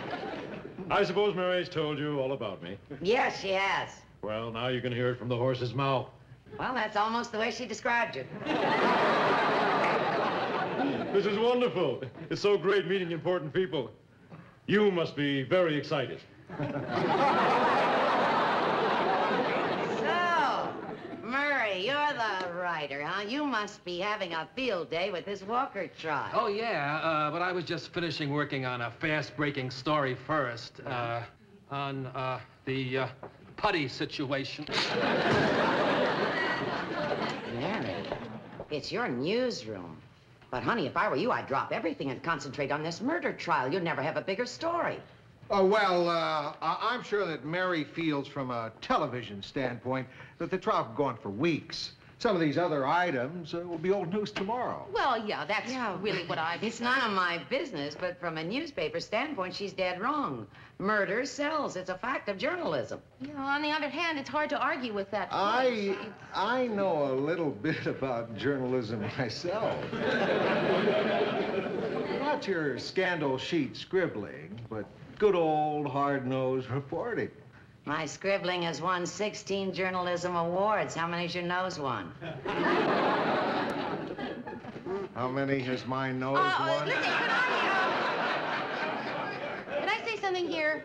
I've never done anything like this, but I think we all know what's happening. I mean, you two should really like each other. But somehow things have just gotten off to a bad start, you know, and I think we should be sensible enough to admit that, you know, so that it doesn't get in the way of what could be a terrific relationship.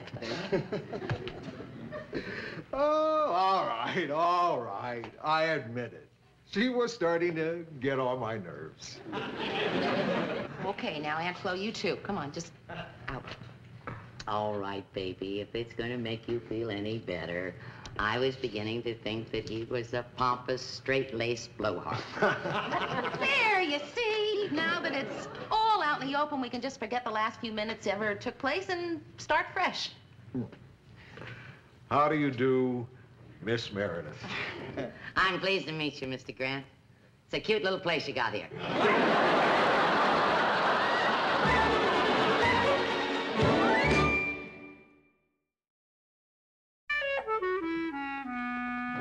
You know, your aunt is really terrific. Isn't she, though? Gee, I just wish Mr. Grant thought so. Well, I'm not going to give up. She's going to come to dinner tomorrow night and see if I can get him to come, too. Hey, you know something, Mary? You should have been a matchmaker at Madison Square Garden. Mr. Grant? What is it, Mary? I'd like to ask you a favor. Sure. What? Well, it's a personal favor. Yeah, what is it? I just want you to understand that it's not your ordinary favor. It's something that I'm asking you on the basis of our friendship. It's a very personal favor. I understand. But before you ask me your personal favor, I think that there's something you should understand. Sure. If you ask me a personal favor and I do it, I could turn around tomorrow and ask you a personal favor, and you'd be obligated to me. I understand. Yeah, but I don't think you understand the kind of personal favor a guy like me could ask. For instance, I'm part of a weekly poker game with 4 other guys. Every 5th week, the game is at my place. It was fine when I was married, but now I've got nobody to make the sandwiches, serve the beer, empty the ashtrays, spray the stale air out of the room. I might ask you to come over 1 week as a personal favor. I could do that. Or, some weekends, I've been known to have one too many. You might get a phone call, say at 4 o'clock in the morning, from any bar in a radius of 30 miles. And you'd have to come over, get me in the car somehow, drive me home. I don't drive when I've been drinking. Commendable. Get me up to my apartment, which is 3 flights up. Clean me up. And dump me in bed as a personal favor. I could do that.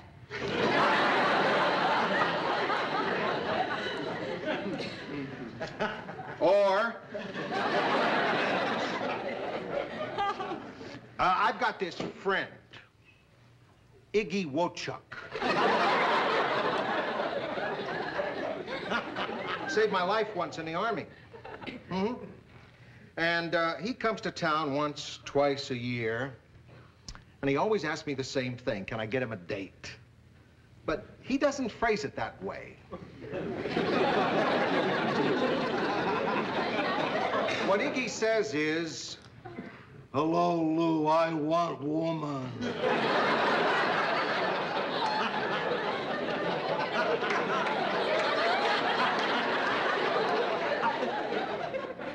So, Mary, are you sure you want to ask me this personal favor? How often did you say Iggy comes to town?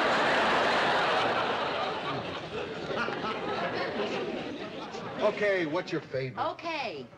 My Aunt Flo Oh. is coming to my house for dinner tomorrow night, and I want you to come too. All right. As a personal favor to you, I accept your invitation to come to dinner. Thank you, Mr. Grant. And now, it's time for me to ask you a personal favor. Yes, Mr. Grant, what is it? Cancel the dinner. All right, I'll come. Good. I'll come. Hey, wait. I want you to remember one thing, though. When you go out with Iggy Wochuk, stay away from candlelit restaurants. Fire makes him crazy.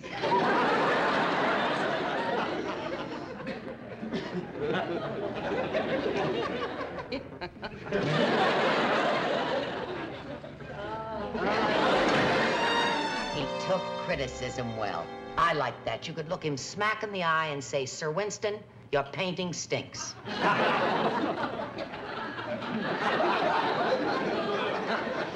Did you ever meet him? No, I never met Churchill. No. I thought maybe during the war. No. We must have just missed each other. Lou, hit me again, will you? I feel like celebrating tonight. What are you celebrating? The Walker trial. This afternoon, I filed an exclusive interview with the accused. You're kidding. How did you get in to see him? Well, I can't reveal the details, kiddo. Let's just say it was a combination of arm twisting, bribery, and deceit. All the tools that we reporters employ to safeguard democracy. Congratulations. Thanks, Lou. I'm sure you've done the same. No. I never interviewed a murderer. Highest I ever got was burglary. With aggravated assault. Wait, what about the water commissioner in Chicago? Tell Aunt Flo that. You just, go ahead, tell her. Yeah, that's a good story. Yeah. There was this crooked commissioner. Joe Funderburg?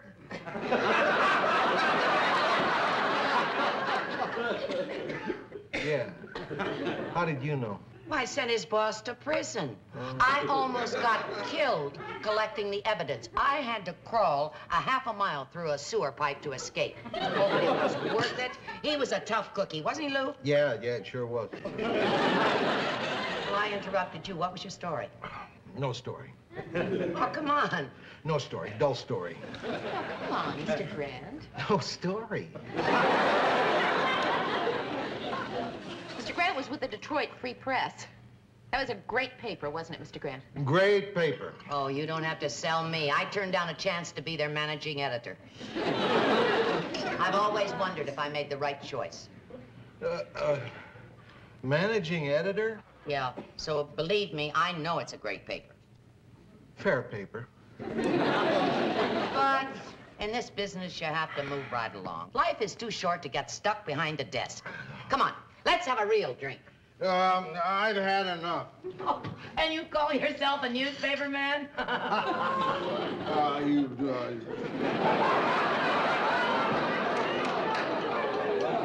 Listen, speaking of drinking, Mr. Grant, tell her about your city editor. I don't want it. Oh, go on. He had this city editor who used to wear a tag around his neck, and it said, if I'm found unconscious, don't notify anybody I'm a lush. Oh, kiddo, that's an old story. I've never been on a newspaper in my life where somebody didn't claim to have seen that tag. Listen, kiddo. I don't claim I saw that tag. I said I saw it. And if I said I saw it, see? Listen, I believe you. If you say that you saw that tag, you saw that tag. Don't say you believe me if you really don't believe me. I believe you. Good, because I never saw that tag. I just saw it. And you call yourself a newswoman? Good night, Mary. Mr. Grant? Thanks for another wonderful party. How could you do that? Do what? You kept topping him on everything he said. Oh, Mary, look. Lou Grant is a big boy. He can take care of himself. Harry Truman once said to me, if you can't stand the heat, get out of the kitchen. Harry Truman said that to you? Well, actually, he said it to his chef, but I was standing right... Mary, I can't believe you're this upset about last night. I know how anxious you were for things to be okay between your aunt and me, but is that any reason for you to be hanging out alone in a bar at this time of day? Huh? Is that any reason, Mary? Give me a reason. Give me a good reason, Mary, why you should be sitting here like this at this time of day. I'm meeting my Aunt Flo for lunch. Mr. Grant, I'm really sorry about what happened last night. I mean, the way my aunt treated you. That's one of the reasons I'm having lunch with her today. I'm going to try to straighten her out. It's all straightened out. I called your aunt last night and apologized to her. You apologized to her? Mm-hmm. How could you change your mind, like, after the way she treated you? Oh, Mary, she's okay. You just have to understand her. We had a woman like that on the paper in Chicago. One woman among 24 guys. She was the best reporter there. So naturally, the others gave her the works. Dirty tricks, hostility, insults. One rotten bum even took her typewriter apart at night and left all the pieces on her desk. Didn't bother her. She just picked up the roller and hit the dirty bum over the head with it. Well, I don't, Mr. Grant, what does this have to do with my Aunt Flo?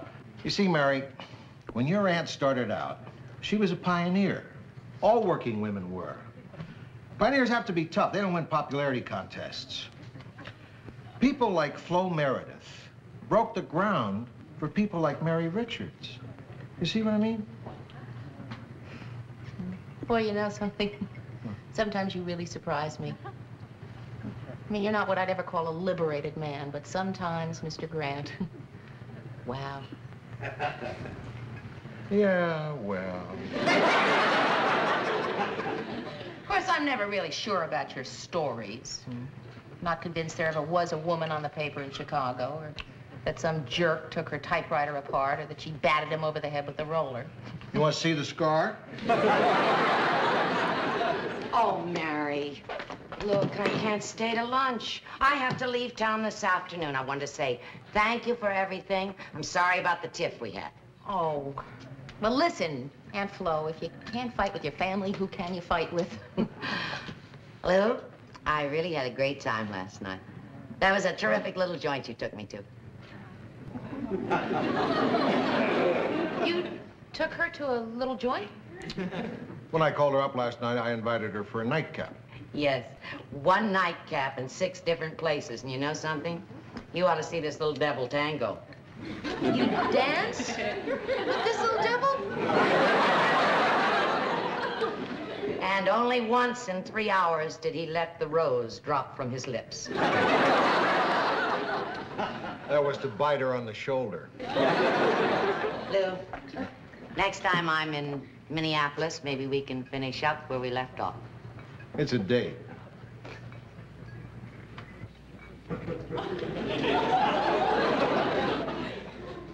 Bye-bye, baby. You're gonna finish up Where you left off? Hey, if I was good enough for Churchill. So,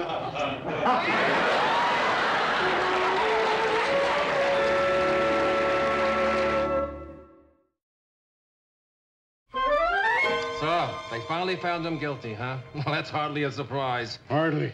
I'm gonna miss reading your aunt's reports on the trial. Where's she off to now? I don't know. She said something about a beheading in Iraq.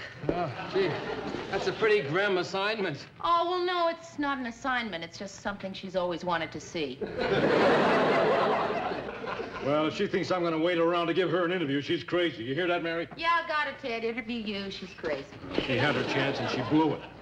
I don't need any help to get my name in print. That's right. He's been printing his name for years. You know what's wrong with your Aunt Mary? She's got a big ego. That's something no one in this business can afford. I mean, take me. I mean, I'm good. I'm exceptionally good. But I don't go around showing. That's very true, Ted. She's unfeminine, Mary. I have to... Hello, people. No, don't turn around, Mary. No, no.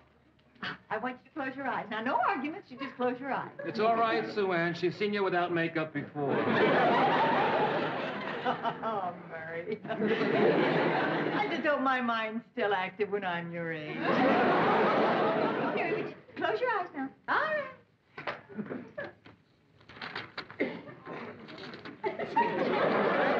Now, you can open them. Well, what do you think? Can I close them again? What is that? It's a free-form mobile representing the 4 basic food groups. I used it on a special I did last week called What's All This Fuss About Famine? I think it's just the thing to brighten up your new apartment. Oh, well, gee, Sue Ann, I'd have to check the lease to make sure there isn't a regulation against, you know, hanging food. Well, I know you'll find just the right spot for it.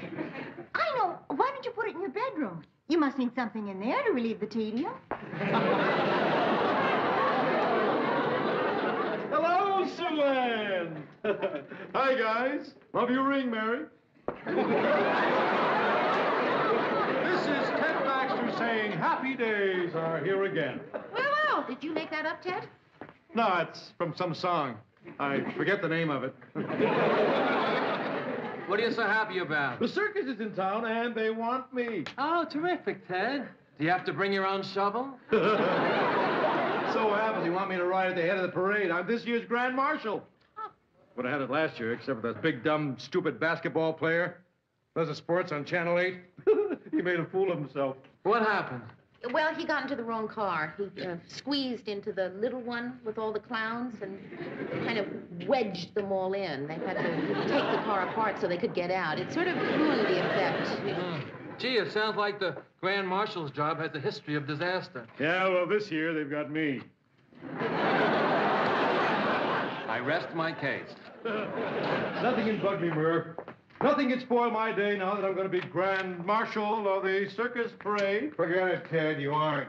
What? I said forget it. My anchor man isn't marching down the street with a chimp. Tends to give him an undignified image. Oh, Lou, it won't give me an undignified image. I was talking about the chimp.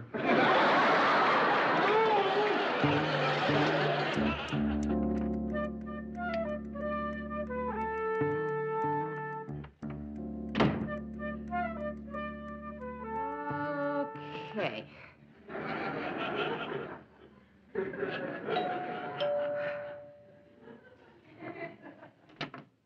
Hi, Mary. Hi, Georgette. What brings you here? Ted, he's parking the car. Oh. How about the coffee? Okay. Mary, when Ted gets here, you've got to talk to him. He's very upset. Yeah, sure. What about? I don't know. He's too upset to talk about it. Well, then what makes you think he'll talk to me? I know he will, Mary. He said, I'm not going to burden you with my problems. It's just a bore to burden people with your troubles. Let's go see Mary. Oh. Mary, can I ask you a question? Yeah, sure. What's this? It's a present from Sue Ann. It's a mobile. I'm trying to find a place for it. Why don't you put it in a mobile home? Yeah? What do you want me to do with it? I don't know.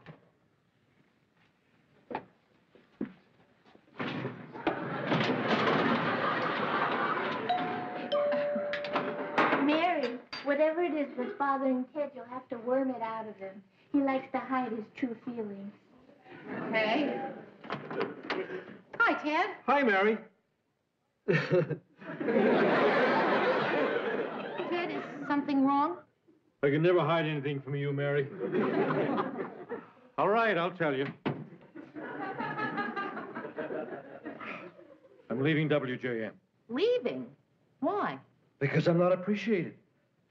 After giving 7 years of the best I've got, Lou still treats me like dirt. Oh, come on. Treats me like a child, Mary. Oh, Ted, that's not true. I mean, sure, maybe he bosses you around, but he doesn't treat you like a child. He respects you as a mature adult. Then why won't he let me go to the circus? I mean, that's a great honor, Mary, being a Grand Marshal of a circus, a great honor. The Grand Marshal rides ahead of the elephants. Well, Ted, for what it's worth, I think Mr. Grant was wrong. Then why don't you talk to him, Mary? He'll listen to you. Maybe he'll change his mind. Well, I'm afraid it's a little late. I heard before I left the office that the circus has already chosen another Grand Marshal. Already? Boy, they don't waste any time, do they? Who'd they get to replace me? The mayor, the governor? Chuckles the clown. Chuckles? A kiddie show host? A Grand Marshal of a circus? A clown? Oh, Mary, I hate to say this, but I hope they laugh at him.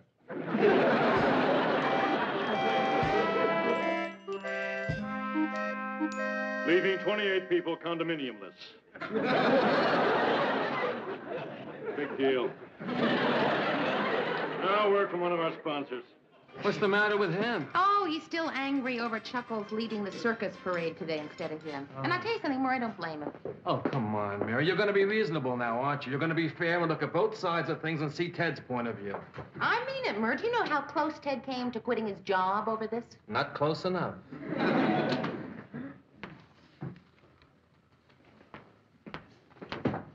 Oh, my. Oh, dear. Mr. Grant? Oh, Lord. Mr. Grant?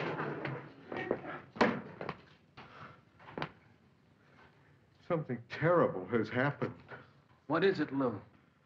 Someone we all know is dead. What? Hmm? Who? No, I won't tell you about it now. I don't want to upset you. Mr. Grant! Where's Ted? I gotta tell He's Ted. on the air. Well, what happened, Lou? Who died? Will you tell us? Chuckles. Chuckles the clown is dead. It was a freak accident. He went to the parade dressed as Peter Peanut. And a rogue elephant tried to show him.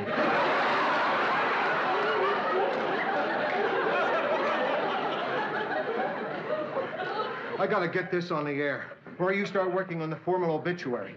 Chuckles' real name was George. His wife's name is Louise. The elephant's name is Jocko.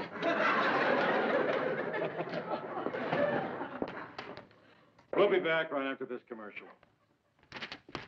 Ted, listen very closely. Chuckles the clown was just killed. He was dressed as a peanut and an elephant crushed him. Stop trying to cheer me up, Lou. I mean, that's funny, but that's in bad taste. Ted, it's not a joke.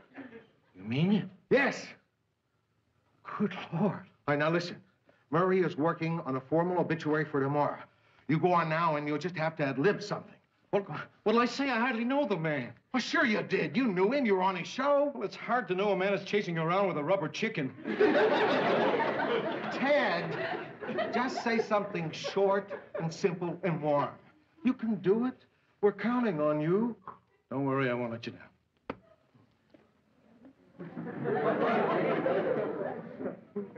Ladies and gentlemen, sad news. One of our most beloved entertainers and close personal friend of mine is dead. Chuckles the clown died today from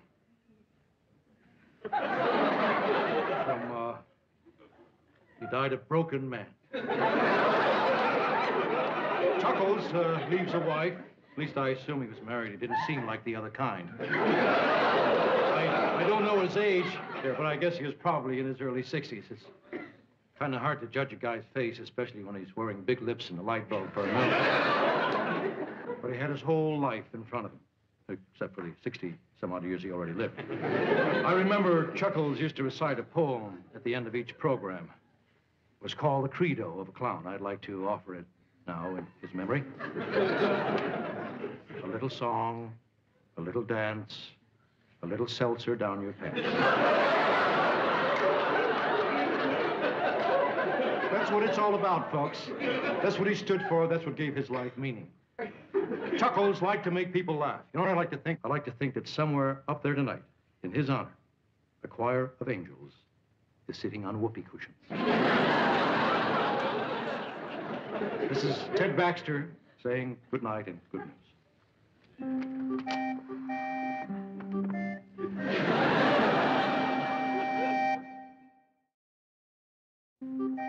Chuckles worked for this station for 20 years. The least we can do is put together some kind of tribute to him. Well, I think I got a title for it. Requiem for a Peanut. That isn't very respectful, Murray. I'm sorry, Lou, but I can't help it. I mean, I've been coming up with dumb jokes about it ever since you broke the news to us yesterday afternoon. What a shock. It sure was. A real tragedy. Terrible thing. Lucky more people weren't hurt. Lucky that elephant didn't go after somebody else. That's right. After all, you know how hard it is to stop after just one peanut.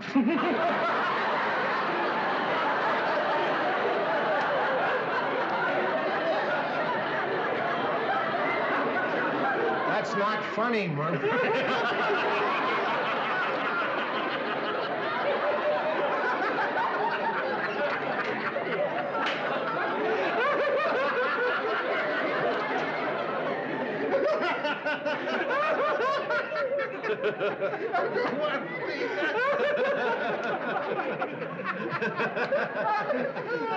Hey, what are we laughing at? Chuckles.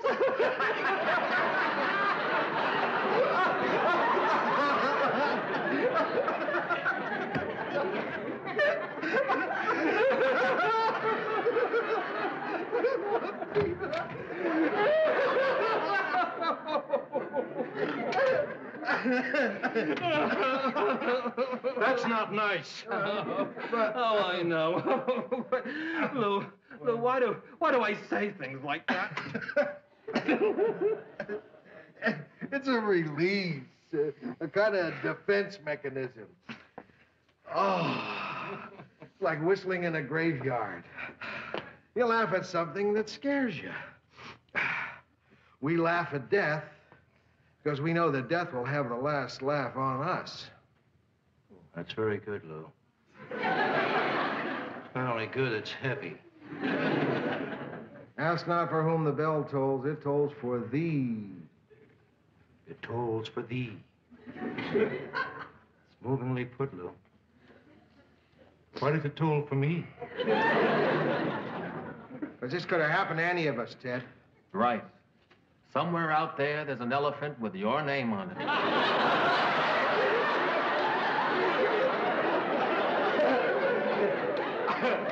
You're right, Lou. It could have been me. Oh, now I couldn't. I wanted to go, and you wouldn't let me, remember? Dad, it doesn't work that way. You saved my life, Lou. You saved my life. Please, Ted. I feel bad enough today.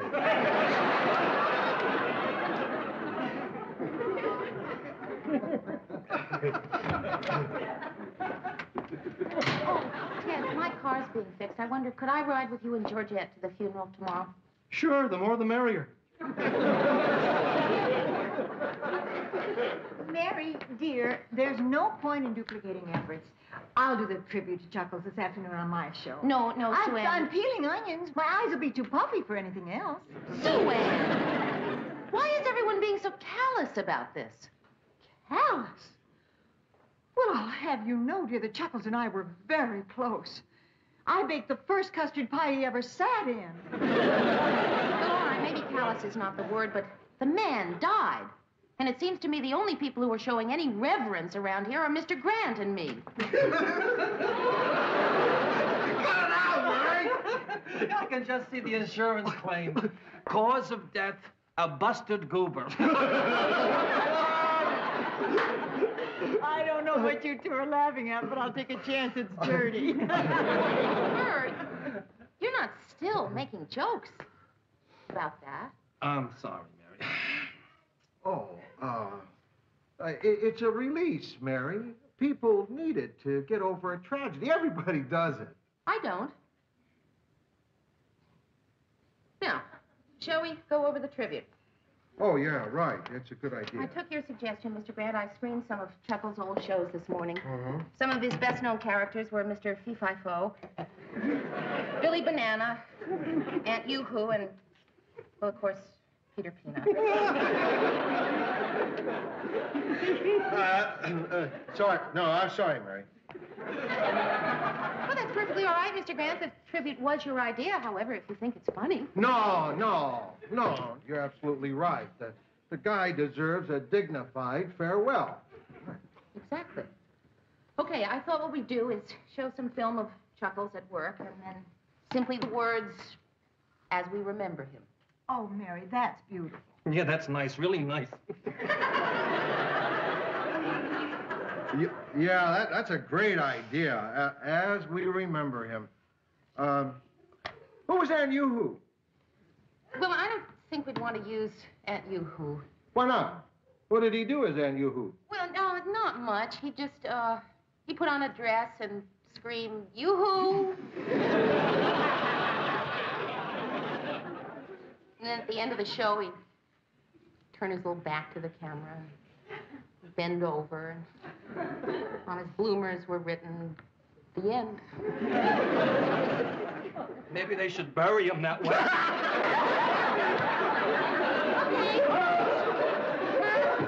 I give up. You win. Chuckles' death was a scream. No, come on, Mary. We're not laughing because he's dead. I mean, we all liked him, and we're very, very sorry. Well, then why are you laughing? Mary, dear, don't the circumstances strike you as being just a trifle bizarre? After all, the guy died wearing a peanut suit, killed by an elephant. Yeah. Born in a trunk, died in a trunk. Just forget what he was wearing. Suppose he hadn't been dressed as a peanut. Would his death still be funny? Could have been worse. He could have gone as Billy Banana and had a gorilla peel him to death.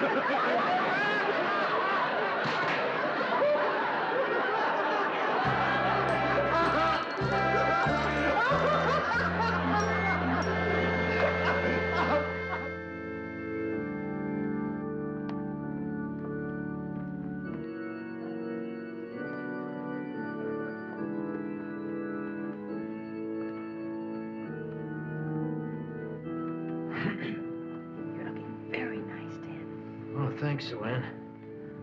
Just paid $50 to have my shoes done. It's a cream shine, I think that's what he would have wanted. Why do people always send flowers when someone passes on? What would you suggest, dear? Fruit?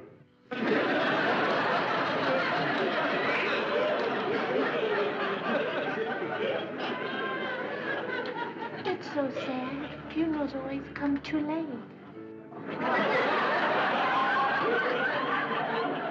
I'm not sure I understand that, Georgia.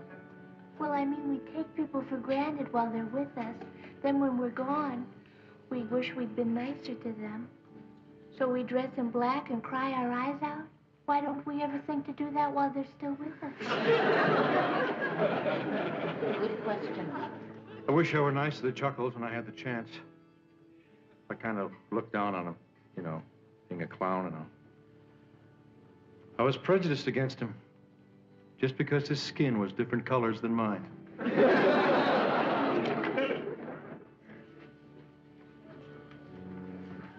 Hi.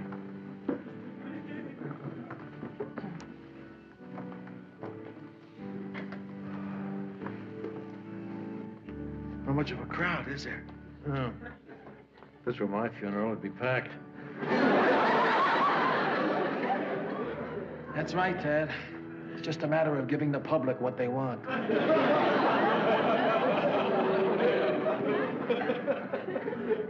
I wonder which ones are the other clowns. You'll know soon. They're all gonna jump out of a little hearse. Oh.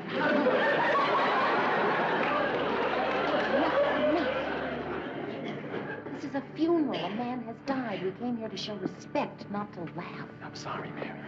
All right, no more jokes.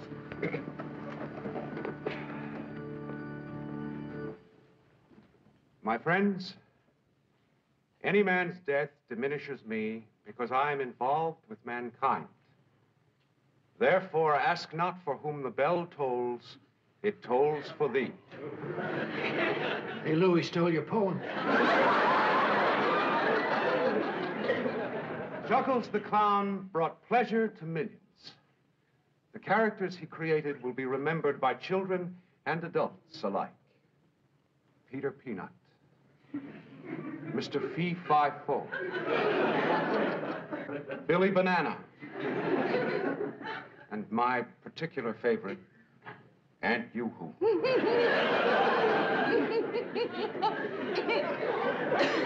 And not just for the laughter that they provided.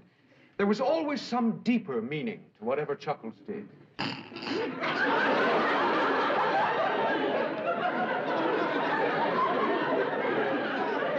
Do you remember Mr. Fee-Fi-Fo's little catchphrase?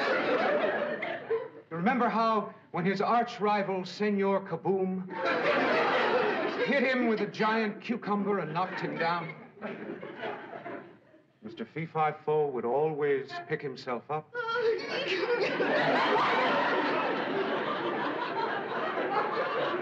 dust himself off, and say, I hurt my foo-foo.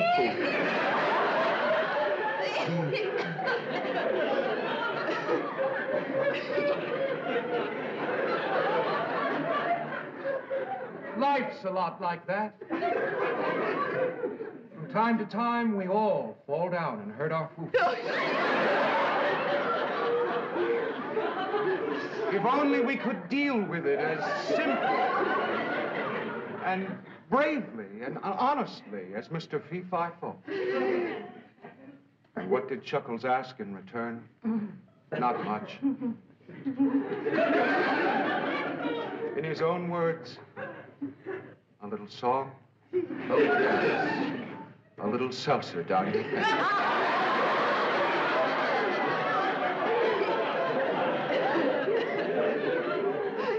Excuse me, young lady.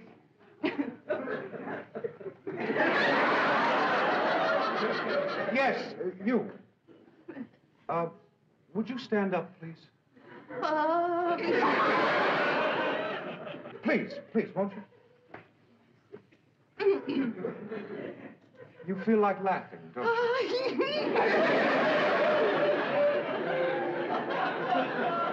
Don't try to hold it back. Go ahead, laugh out loud. Don't you see, nothing would have made Chuckles happier. He lived to make people laugh. Tears were offensive to him, deeply offensive. He hated to see people cry. So go ahead, my dear. Laugh for Chuckles.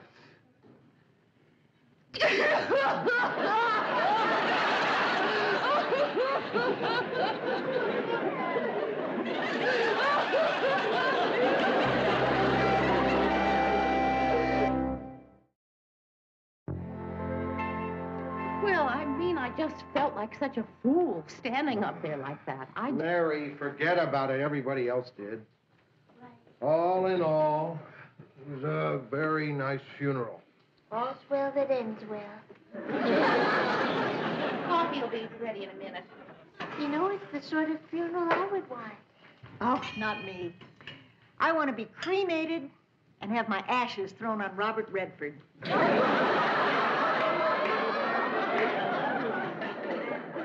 What about you, Lou?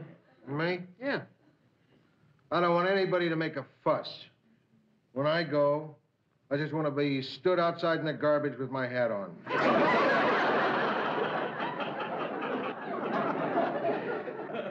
What kind of funeral do you want, Mayor? Well, all I know is I just don't want an organ playing a lot of sad music. What do you want him to play? Everything's coming up roses? I'd like a nice fancy funeral. I mean, if I were going to die. What do you mean, if? I'm not going. Why not? And how else are you going to be reunited with your brain? I'm not going to die. You see, I'm into this thing where if I get sick, I mean real sick, where I'm about to go, they just take me away and freeze me. Then in about 200 or 300 years, when they find a cure for whatever it was that made me sick, they'll just unfreeze me.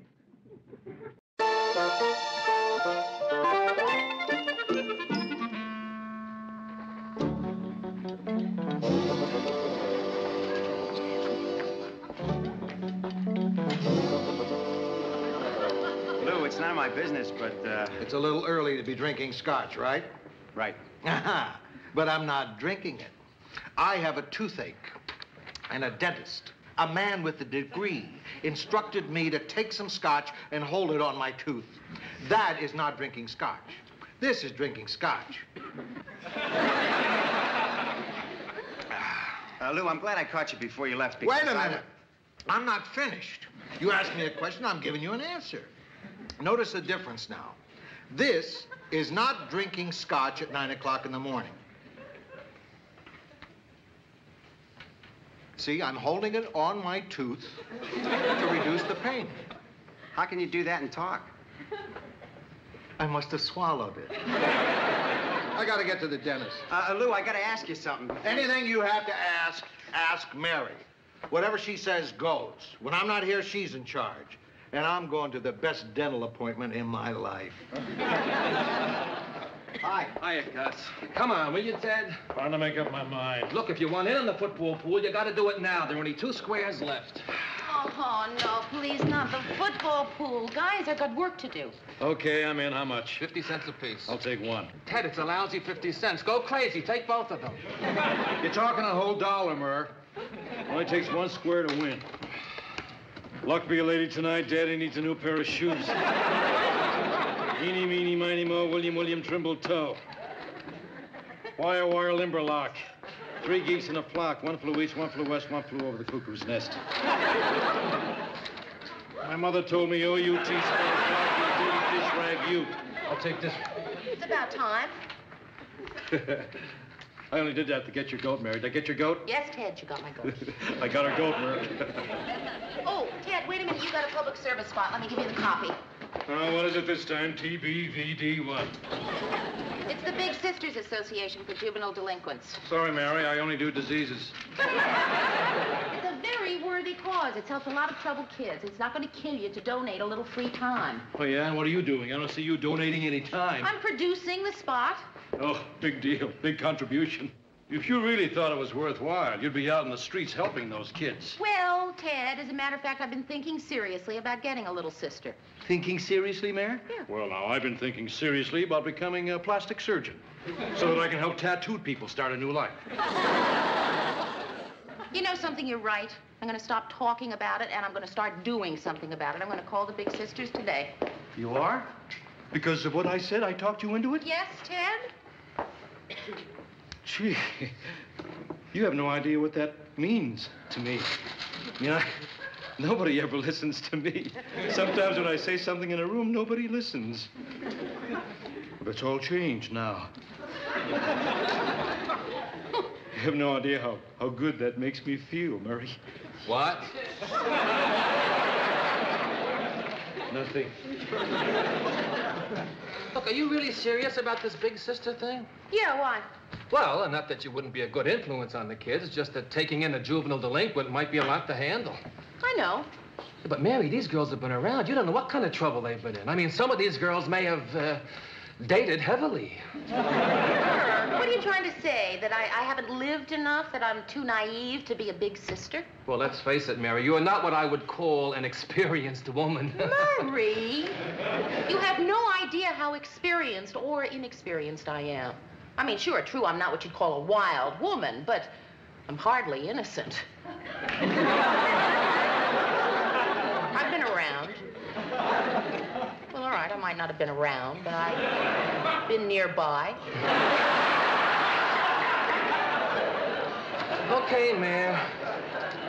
I just wanted you to know what you were getting into. Hi, Mary. Hi, Murray. Hi, Gus. Hey, guys, we got to get moving on this helicopter deal. I mean, holy cow. If we don't buy that baby soon, we're going to miss out on a bargain of the century. Yeah, Gus, we got your memo about it. When I was directing for Channel 6, having our own helicopter was the greatest. I mean, for forest fires, floods, tornadoes. Without aerial shots, those things are a disaster. So you really think it's a good deal, huh? Are you kidding? Holy smoke. Helicopters sell for $150,000. We can get this one for $95,000. Hello, I'd like to talk to somebody about the Big Sisters I program. just want to know, don't you think it's a good idea to get a helicopter? Hello, my name Mary, in a few years, it'll pay for itself. What is it, Gus? Do you agree about the helicopter? Yes, certainly we should have a helicopter. Terrific. Hello, my name is Mary Richards, and I'd like to talk to somebody about getting a little sister. Right. Listen, I think I should mention that I haven't had a whole lot of experience in this area, and I was sort of wondering if you had a girl who hasn't done, well, a girl, you know, who hasn't been... Listen, would you have a girl who's just sort of cranky?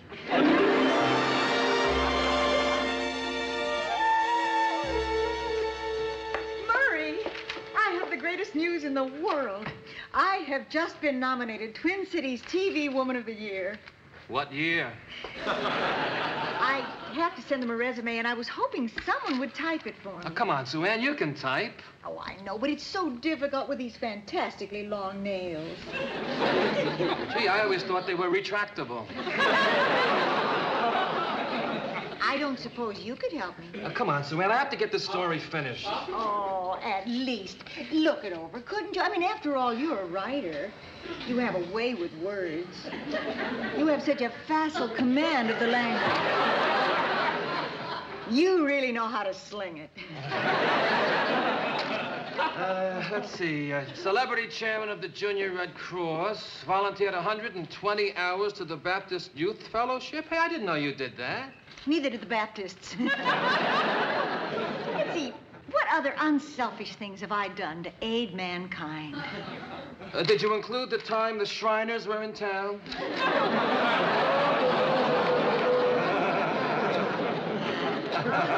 Murray, I'm going to let that remark go now. It may hurt you very deeply later. Hi, Mary. Oh, Mary, I am so sorry. I don't know how they could have passed you over. Maybe another year. Sue Ann has been nominated for TV Woman of the Year. And you weren't. Well, congratulations, Sue Ann. Are you bitter? No. Oh. So, how did things work out at Big Sisters? Terrific. They put you through a kind of screening process, and I guess I passed because I've got a little sister. Oh, what's she like? Well, we were just sort of introduced. We didn't get a chance to talk too much, but she's 15, bright, cute as a button, and out on probation for shoplifting. What was the name of this group, Mary? The Big Sisters. Big Sisters? That would be the perfect thing for me to do to clinch the award. And I'd be wonderful at it. I had an ideal relationship with my own sister. And it wasn't easy. Naturally, she resented being the ugly one. I had to mention the Big Sisters, didn't I? Now, because of me, some poor, underprivileged kid is going to be forced to learn how to cook a quiche. Hey, Mary, we got it. Hey, got what? The helicopter. Thanks for the go-ahead, Mary. Smart move. You really took... I mean, Mary, you really bought it? That was a big decision. Wait a minute. Only Mr. Grant can make a decision like that. But Lou said you were in charge, and you said get a helicopter. I was in charge? Yeah, didn't you know Lou had to go to the dentist this morning? Gus, I had no idea. You asked me if I agreed that we should get a helicopter, and I said, yeah, that was an opinion, not a decision. Look, Mary, the deal's been made. You got yourself a whirlybird. A helicopter? What's Mr. Grant going to say? I don't know. You want to fly over to his dentist and find out?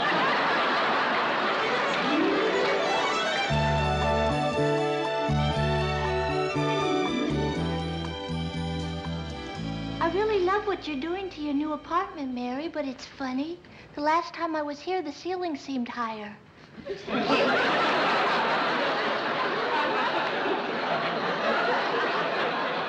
Probably because you weren't standing on a chair then. You're probably right. Let's see. Yeah? Yeah, I think that's even. Feels even. Thanks, Mary. You're welcome. Anything I can help with before Francine comes? No, everything's fine. Except me. To tell you the truth, I'm not quite sure how to act. I've never had a sister. Neither did I. And I was lonely, so I made up an imaginary sister. Dottie. She taught me how to tap dance. I wonder whatever happened to Father.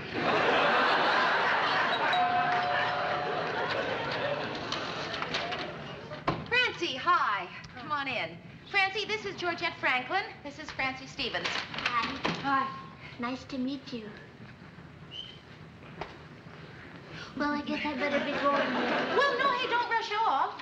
Oh, thanks, but Ted and I are going to the movies this afternoon, and I have to go home and make the popcorn. Oh. Well, have fun. Bye-bye. Bye, Francie. Well, hope you didn't have any trouble finding the place. I tried to call to see if you needed a ride. My probation officer dropped me off. Mr. Cooper, very nice man. He's a creep. Well, how about some lunch? You like hamburgers? No.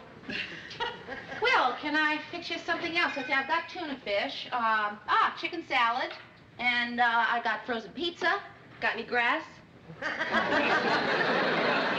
I've got sardines. Well, we can have lunch later. So, you're in high school? Yeah. You like it? Oh, it's better than having a lit cigar stuck up your nose. I'll bet you were a cheerleader. Still shows, huh? Probably dated the football captain. Oh, well, no, he was only the quarterback. Made good grades, too, right? Yeah, I was terrible in math. Yeah, I know your type. Never late, never absent, never getting loaded, never getting busted. A real Susie cream cheese. Francie, could I make a suggestion? What? Knock it off. Look, I know it may not seem that you and I have a lot in common, you know, but why don't you give it a chance? You might even get to like me. Compared to what? Lit cigar up your nose? Okay, let's give it a try. Okay. Surprise!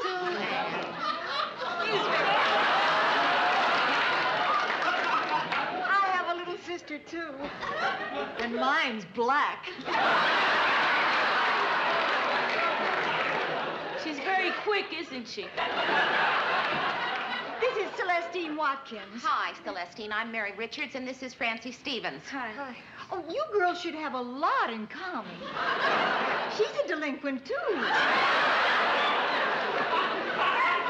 Celestine and I were just on our way to the movies. Would you care to join us? Well, maybe some other time, Sue Ann. See, Francie and I were just kind of getting to know each other. What a good idea. We'll do that, too. Celestine, can I get you something? Oh, no, thanks. I have these. Hey, you want some? Sure, I love reds. Oh, I'm sorry. Would you like some? Listen, girls, what you do on your own is one thing, you know, but when you're here, I'm afraid I'm going to have to put my foot down. I'm sorry, but I just don't go for that kind of thing. You don't go for Tic Tacs? Yeah, well, you know.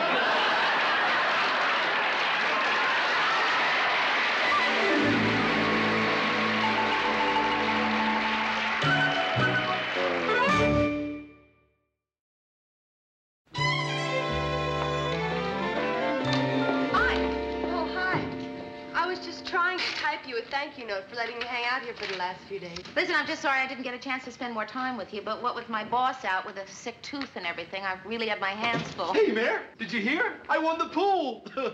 Where's Murray? He'll be back in a few minutes. Hi, Francie. Francie, I've been meaning to give you a little advice. Just because you've been in trouble is no reason to be ashamed.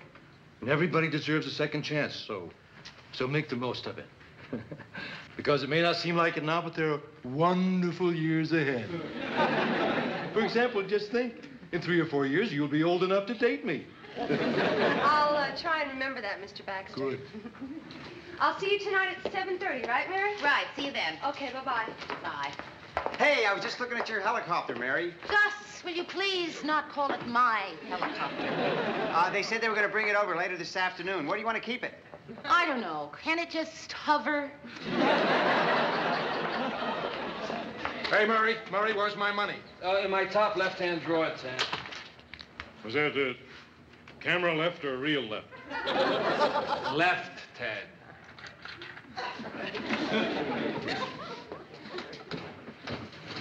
It's not here, Murray. What do you mean it's not there? It's got to be there. I just put it in there before lunch.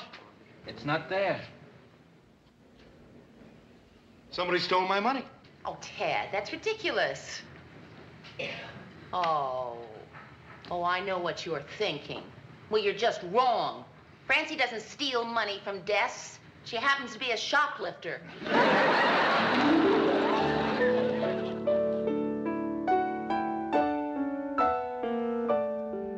Mijote, mon petit cassoulet, tranche de jambon.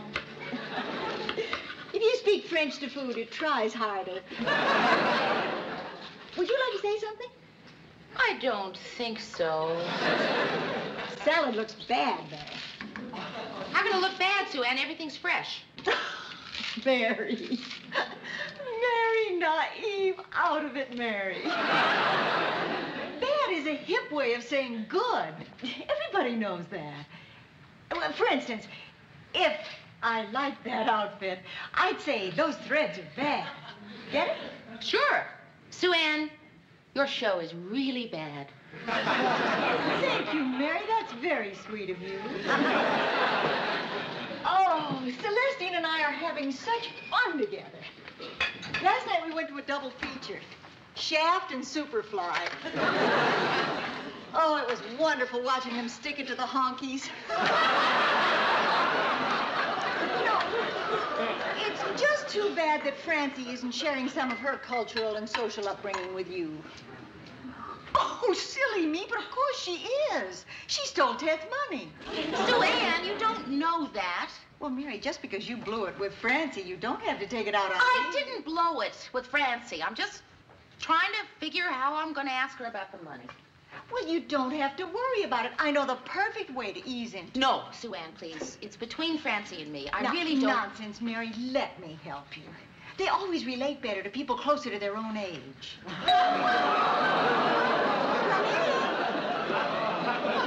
Hi, Sue Ann. Hi, Mary. Hi, girls.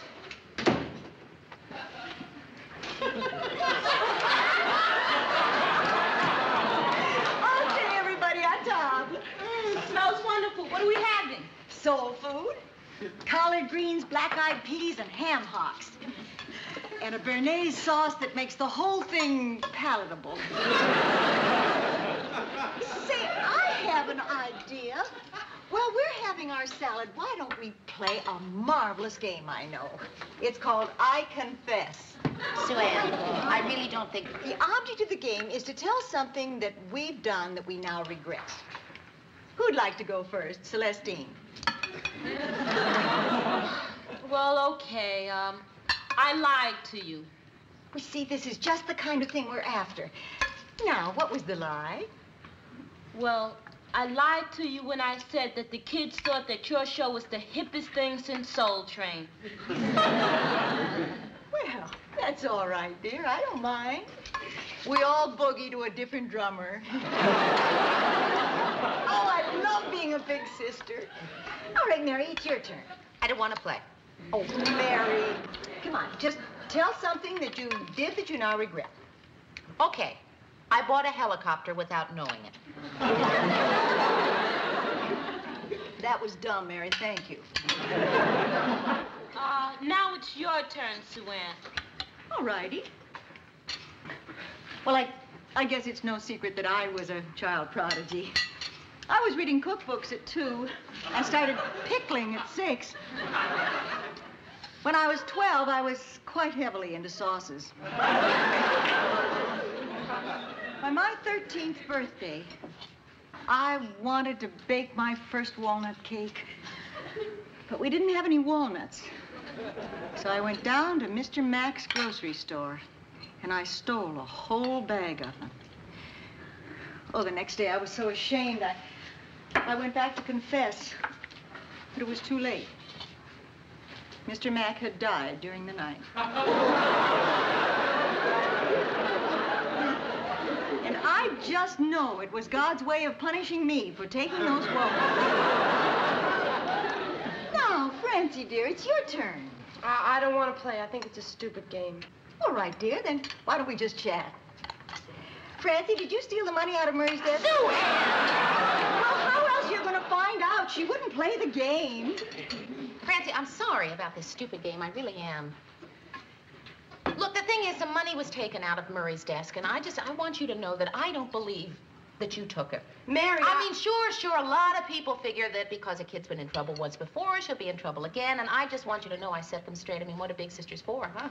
Mary, I think there's something Because you and I said we'd trust each other, didn't we? And I want you to know that I do trust you, and I'm not going to let anyone accuse you of something you didn't do. Mary, I took the money. Who else?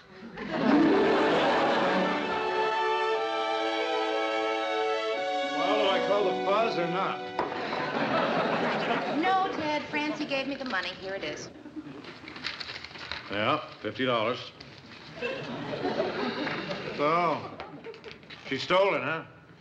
Yes, Ted. I was right, huh? Yes, Ted, you were right. You were wrong. Yes, Ted, I was wrong. I was right and you were wrong. Yes, Ted, you were right and I was wrong. You were wrong yes, and I was Ted, right. I was wrong and... All right, Mayor, let's not dwell on it. You know, it's kind of interesting. I sit here. I don't make a lot of money, but I see a lot of life passing me by. And some weeks I prefer money. Hi. Hi. More life. Can I speak to you for a minute, Mary? Yeah, sure. Sure, come on. We're going here, okay? Mary, the most wonderful thing just happened. Yeah? Great. What? Well, I just stole this outfit. Look. Francie, how is that wonderful? Well, I feel really terrible about taking it. I mean, I must be making progress. Dear, we're going to have a little talk. Hi, Mr. Grant. Do you remember what I said to you last night? Aren't you going to ask me how I am? How are you, Mr. Grant? Not tops. I have you in my chair, a kid in my office, a hole in my gum, and a helicopter in my parking space. That's not tops, Mary. Okay, we're going to get out of here right now. No. But, Mr. Grancy, we have something to talk In about. front of me. Yeah, but what we have to talk about is kind of... Nobody's going anywhere. Now, what's going on around here? Mary, that's okay. I don't mind him knowing I shoplifted this. What, are you crazy, kid? You know what they'll do to you if they catch you? It could ruin your whole life. Now, listen to me. You're going to have to cut this stuff out because... Who is she? Does anybody know her? Yes. My little sister from the Big Sisters Association. I guess that's enough. Now, look, you're going to have to take that outfit back now. You know what now means? It doesn't mean you walk back to that store. You run. Run, run, run. Yeah, well, Mr. Grant, I was just about to tell her that. Now, listen, kid, nobody had to tell you that. You don't go around telling people you stole something if you didn't expect to have to take it back. I would never have thought of that. You know, Mr. Grant, you are really impressive. It's the Novocaine. Francie, would you like me to go with you when you take it back? No, thanks, Mary. I'm going to do it myself. I'm going to pay my dues. Pay your dues. Good, good, good. Okay, bye-bye. Well, how hard can it be to take something back, right?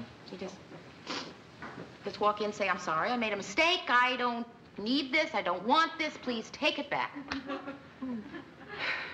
Good, Mary. Now, just remember that when you take back the helicopter.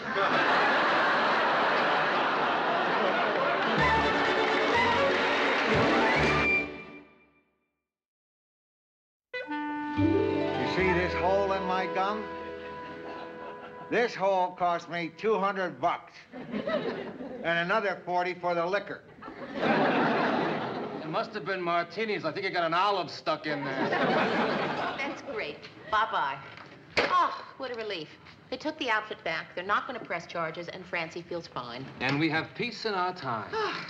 You know something? This Big Sister program really works. Of course, it's just like I told him in that promo. The more confused and immature a person... আপনি এখান থেকে চলে যান লালিত তুমি না আমারে বলছিলে আমারে না পাইলে তুমি ব্রেক দিয়ে আমার নাম লিখে হাত কাটবা আজকে তোমারে না পাইলে আমি হাত কাটবো তোমার নাম লিখবো হাতে এনে আরে পাগল নাকি কি করতে লাগছে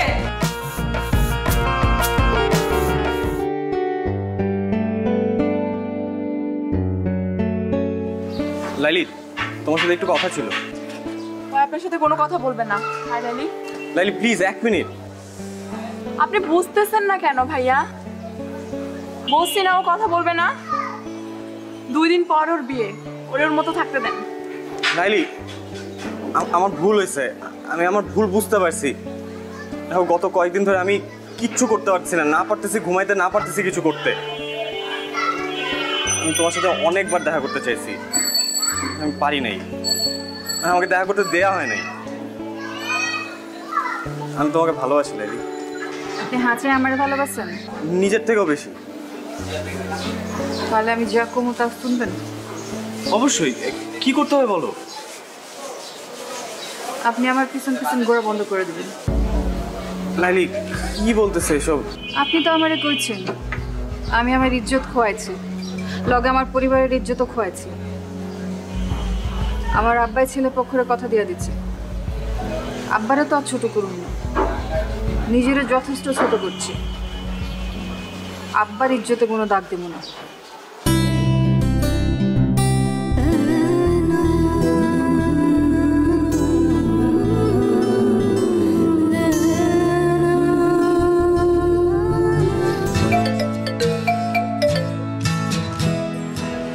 হ্যালো, আসসালামু আলাইকুম ভাইজান। ওয়ালাইকুম আসসালাম। আমি নীলের আম্মা কইতাছি। আপা, আমি জানি আপনি কি কইবেন, আমার কিছু করার নাই। আমি লাইলিরে জিগাইয়া সবকিছু ঠিক করছি। ভাইজান, কইতেছিলাম কি, আপনি লাইলির বাবা, দিন শেষে আপনার মেয়ে সুখটা আপনার কাছে বড়। কিন্তু ভাইজান, লাইলি আমার পোলাটারে ভালোবাসে, আমার পোলাটাও লাইলিরে ভালোবাসে।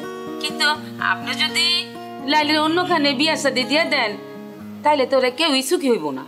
আপা, আপনি কি আমারে বাংলা সিনেমা চৌধুরী সাহেব মনে করছেন? হাত পা বাইন্দা আমি আমার মায়ের বিয়া দিতেছি? আমি যা কিছু করছি ওরে জিগাই করছি। ভাই সাহেব, আমার ছেলেটা লালিরে সত্যিই খুব ভালোবাসে। আপনি দেখেন, আমার পোলাটা আপনার মেয়েরা অনেক সুখে রাখবো। আপনি যদি লাস্টে একবার যদি ভাইবা দেখতেন। আপা, আমি অনেক ব্যস্ত, এখন রাখি। আপনি আমার মাইয়াটার জন্য দোয়া করেন, আমি আপনার পোলার জন্য দোয়া করি। আল্লাহ হাফেজ।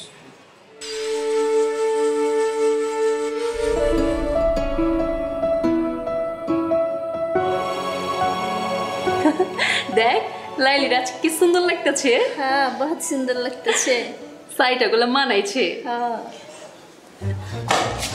আরে আপনি এখানে চলে কিভাবে? বাইগান বাইগান কইতাছি। লাইলি, তোমার সাথে একটু কথা ছিল। আপনার সাথে আমার কোনো কথা নাই কা, আপনি এখান থেকে চলে যান। লাইলি, তুমি না আমারে বলছিলে আমারে না পাইলে তুমি ব্রেক দিয়ে আমার নাম লিখা হাত কাটবা। আজকে তোমারে না পাইলে আমি হাত কাটবো, তোমার নাম লিখবো হাতে এনে। আরে পাগল নাকি? কি করবে লাগছে? এনে কি আছে? মামা, আ মামা, মামা, মামা, এসব কোনো কাম নাই, আপনি এখান থেকে যান গা।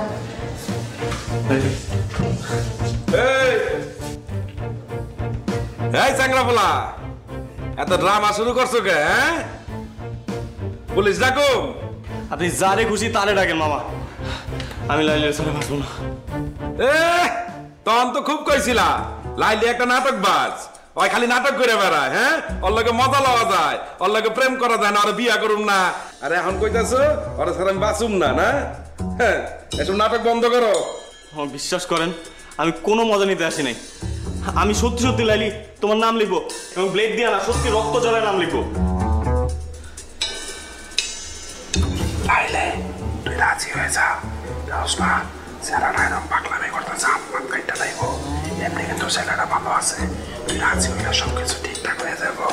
আমি দুলা বাইরে সামলাইতেছি, তুই কোনো চিন্তা করিস না, ঠিক আছে? রাজি আছিস না? আরে রাজি হয়ে যা, আমার না করিস না, ভালো আছে ছেলেটা।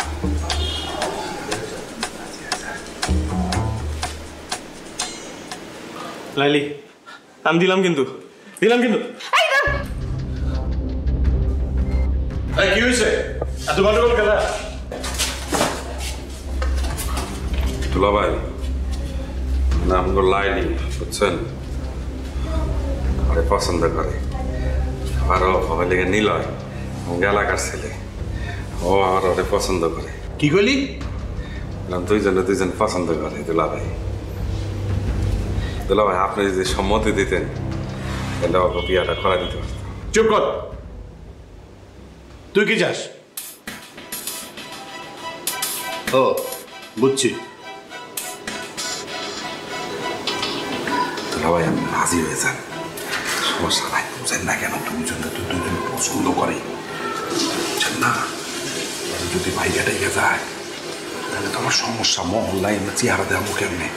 আপনি রাজি হয়ে যান, আপনি আমি ওইদিকে সামলান, আমি ওইদিকে ওখানে দেখতেছি। ভাই আপনি চালান চালান। আচ্ছা আর যান তাড়াতাড়ি, এত চিন্তা করেন না তো।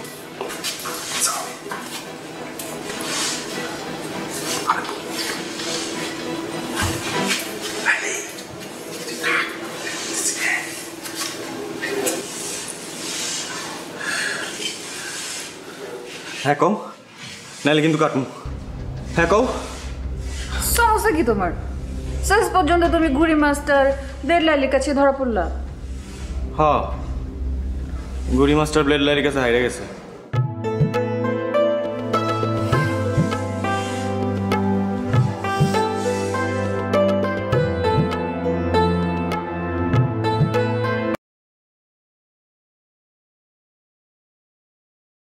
Rồi thì xin đấm đầu đấy. Chết mày. Ô. Ui. Chịu. Một chết không chết. Nhưng mà con quái tí giết con chít. Quái giết con chít xong là nó chết luôn. Quái chít chảy đau đấy. Chôn tao. Bài thằng này cũng khỏe à. Mà 29 chưa chết à? Xong rồi. Gặp cái thằng mạnh nhất rồi. Xong. Đây đi.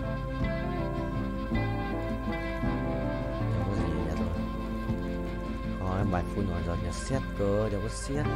Thảo xét. Tí ăn thằng này à? Thế quả thì mình sẽ xếp bài lệch sang một chút thì sẽ được. Sẽ xét lui sang góc. Rồi.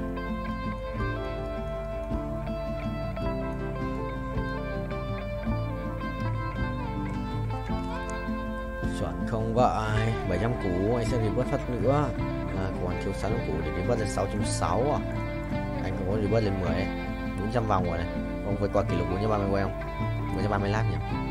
119 20, 23, 24, 25, 26 27, 28, 29, 30 kỷ lục mới.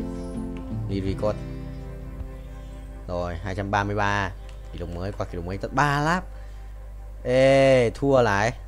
Phải không? Ê, không thua. Không thua. Mày rồi ăn tao. Rồi có top 4 rồi. Có top 4 rồi. Mình sẽ không phải là cái thằng hậu cái D nữa. Mình cần cái gì rồi? Xẻng rồi cái này ra định mệnh. Được. Ây à, ổn thế nhờ. Một cái gì đây? Một cái nỏ xét à? Một cái nỏ xét rồi. Hay là một đơn muốn thằng đéo như thế. Mình đã trả thưởng 1 đô.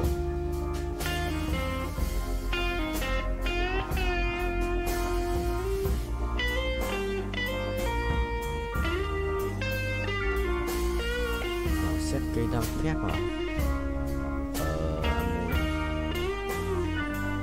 Cái thằng này à? Thằng này sẽ phải lưu xuống đây đi.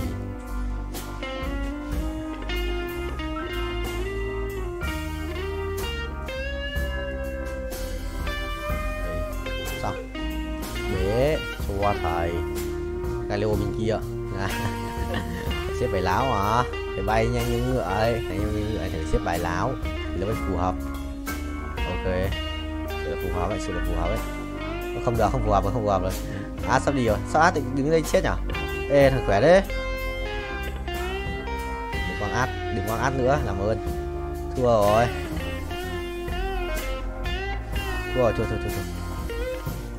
Trừ mấy? Trừ 9 à? Trừ 9, binh top 3. Thằng kia bài ấy mạnh phết. Bài đâu gì táng tim. Biết là khỏe. Chia anh mày biết. Bao nhiêu cả tờ nhà anh nữa? 134 ạ. Tớ biết lên cho nhiều phết. 135, 36, 160, 36 chuẩn. Léo ấy.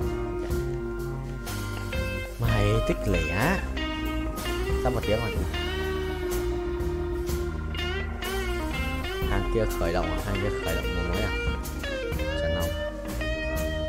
Đấu chuẩn chân ái. Vẽ sự kiện 100 lap vào. Tôi vượt qua kỷ lục không ta? Sẽ cần phải qua kỷ lục ấy 600 triệu coin thì đi vớt tiếp. Đéo bật auto đi vớt được, đéo thì cũng tiền.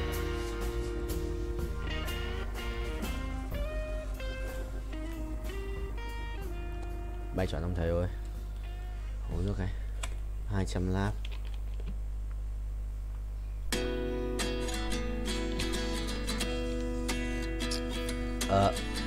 Chọn chưa? Ok, không nhận gì được.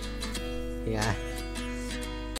Israeli আগ্রাসন বহু মায়ের বুক খালি করেছে। রেহাই পায়নি সদ্যজাত শিশুও। চলমান সহিংসতায় প্রায় অর্ধশত শিশুর ঠিকানা হয়েছে কবর। হাসপাতালগুলোর দৃশ্য আরো মর্মান্তিক। মৃত্যুর মিছিল দীর্ঘ হতে থাকায় স্বজনহারাদের আহাজারিতে ভারী হয়ে উঠেছে বাতাস। আর আহতদের মধ্যে মৃত্যুর সঙ্গে লড়াই করছেন যারা, তাদের আর কি বেরহম, নির্লজ্জ, বেহায়া জালেমগুলো হাসপাতাল পর্যন্ত রেহাই দিচ্ছে না। কিছুই করার নাই গো কাকা। কিচ্ছু করার নাই? কি আর করার থাকবো কন? দুর্বলের মায়ের খাওয়াটাই নিয়তি। দুর্বলের পাশে কেউ থাকে না গো কাকা। হ্যাঁ ফজলে মিয়া, ভালোই বলছো তুমি। দেখো না সারা বিশ্ব কেমন একদম চুপচাপ নিশ্চুপ হয়ে আছে। সবই সার্থক কাকা, যে যার ধান্দায় আছে।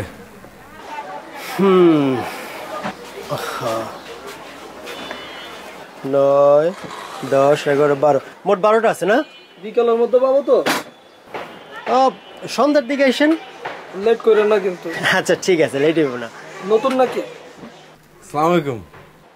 হ্যাঁ নতুন, কয়দিন ধরে আসছে। নাও সন্ধ্যার মধ্যে ভালো করে করে রাখো।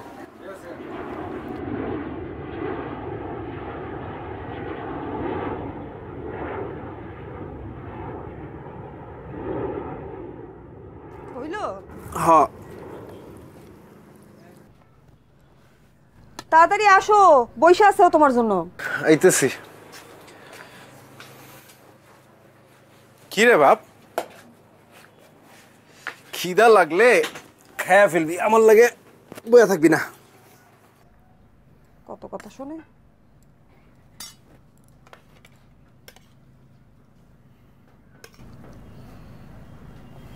দেখি তোমার প্লেটটা দাও। শেষ। আরে ডিম ভাজি রে।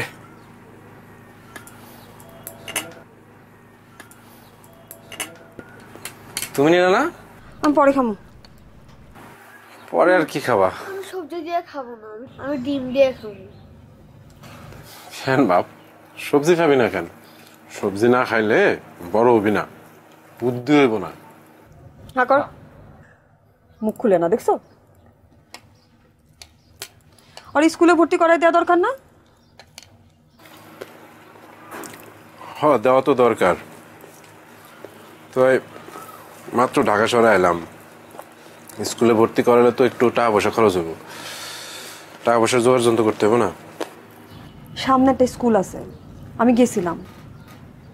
আমার মনে হলো যে ওখানে খুব একটা খরচপাতি লাগবো না, ভর্তি করাই দিই। আরে ঠিকঠাক মতো খোঁজ নিছো? মানে ভালো হইব? ভালোই তো মনে হইল। দেখো তুমি যেটা ভালো মনে করো। সারাদিন তো টোটো করে ঘুরে বেড়ায়, কই কই যায়, কাগো লগে মিশে, কিছুই তো জানি না। আর এখানে তো কারো চিনিও না। কি রে বাপ, ঢাকা শহরে এসেই দেখি বন্ধু পাতায় ফেলছিস। তা একটু পড়াশোনা করতে হইব না? হ্যাঁ করতে হইব তো। এই যে তোর পুরান স্কুলের যে বইগুলো আছে ওইগুলো নিয়েও তো একটু বসতে পারস না? জিগাও তো পড়ে কিনা? আমি পড়ি তো। আবার মিছে কথা থাবর তুমি। থাক, তুই এখন খা, আজকে আমি তোরে নিয়ে পড়তে পাবো, ঠিক আছে? হা কর, মুখটা খুলে না। হা কর, বাহ পানি নিয়ে আসতে। এটা হইতেছে কাজের আনন্দ, নবকৃষ্ণ ভট্টাচার্য। মৌমাছি মৌমাছি কোথায় যাও নাচি নাচি, দাঁড়াও না একবার ভাই। কি এখনই ঘুমাস কেন? একটু পর। ওই ফুল ফোটে বনে, যাই মধু আহরণে, দাঁড়াবার সময় তো নেই। এত হাই তুলতেছিস কেন? বাকিটা কালকে পড়ি। কালকে পড়বি? পড়তে বলেই ঘুম আহে না? আমি অনেক পড়ছি। আবার কই দে, পেন্সিল দে, আমি তোর এই শব্দ অর্থগুলো লিখে দেই, এগুলা মুখস্থ করবি। তুমি দোকানে যাইবা না? যাবো তো, আর একটু এগুলা দেখা দিয়ে যাই। এগুলা তোর বাসার কাজ, ঠিক আছে? এগুলো মুখস্থ করবি যে আহরণ মানে হইতেছে সংগ্রহ করা। আহরণ মানে কি? সংগ্রহ করা। সংগ্রহ করা। তারপরে হইছে qua đường luôn revert. Đây revert 1 tỷ lần nè, revert 1 tỷ lần càng mạnh. Revert 15 lần, khiếp thằng này revert 1500 lần. What the hell man? Ủa nó vậy broccoli. 1500 lần thực sự là ổn. Giờ mình là one ba, mình không quan tâm thằng Tana làm gì cả. Ok thầy ơi. I see you again. Để lắp đồ cho ấy á, cho lấy đồ cho Asia. Bên chia lên. Bên chia linh binh à, vẫn đập đồng đấy chứ. Anh đã chỉnh như thế rồi. 6 7 8 9 34 35 36 37 38 39 42 45 36 37 39 180 vòng à? 10 này, 7 này, 2 lần perfect này. Đúng. 3 lần hết liên tục. Ai à? Trung tâm. Thua lại. Ê, tao gặp lại thằng này Dương ơi. Thằng này tao thua ở trận trước này. Thua thằng này trận trước này, sao tao đái vào thì lúc đánh xong trận sao ấy. Thế tao vào trận luôn, thế tao vào trận luôn. Đó, cả thằng này nữa này. Thằng này cũng ở trận trước này. Hai thằng trong 1 trong 2 trận trước. Nó để ý tên đấy, mình nhớ là đi. Gặp lại à. Vẫy tay xin chào. Nhận vật đi sau. Thua nhau. Mà ngập ngừng không muốn rời. Tại sao? Ô giờ mình còn chưa ở đây Ari, nếu mà nhặt Ari vậy, chung đúng không? Ari đâu? Ngàn ở phía trước cho trong ai phải không? Nghe rồi. Không sao qua. Bởi tay xin chào.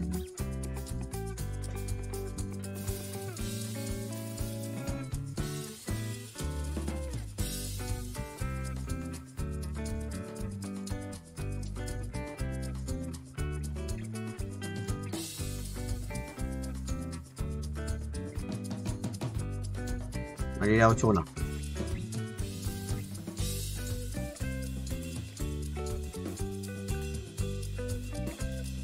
Mình tạm ấy. Mình tạm luôn quan tiếp. Từ xong rồi ơi à. Làm tên đánh cũng bành. Sợ thế. Giờ đánh cay Sa Long Vương thì thua đấy. আব্বা আম্মা যদি তোর ছোটকালে জানতো তোর হাইটের লগে তোর গাদামির হাইট একটু বাড়বো তাহলে নিজ দিয়ে এমনিতেই 6 ইঞ্চি কাটা দিত তোর আর গাদামি বাড়তো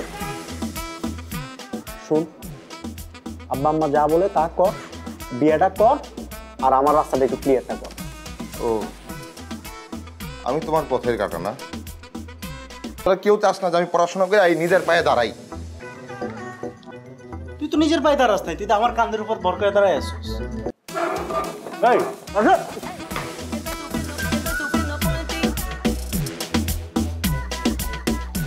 বড়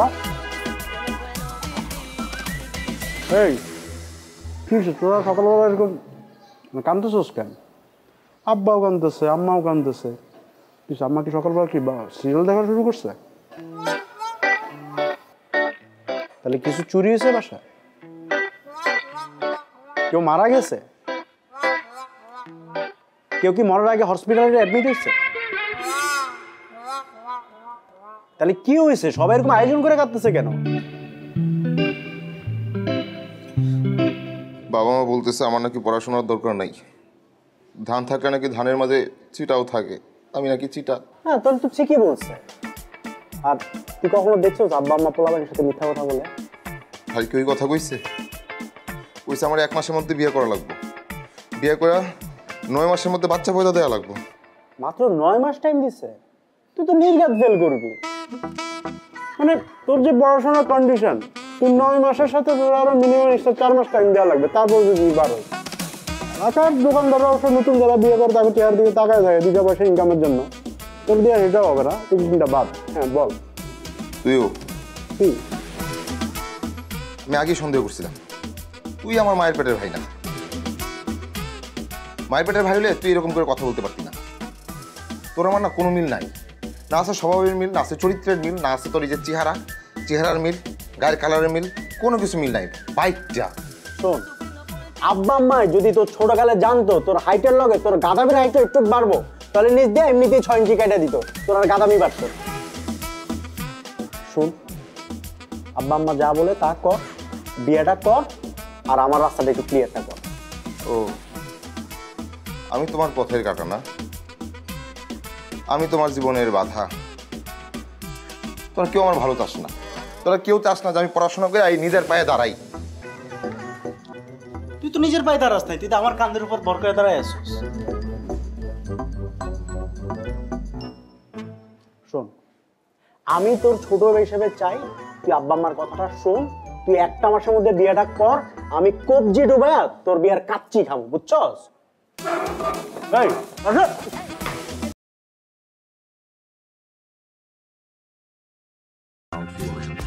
Rồi, bye bye.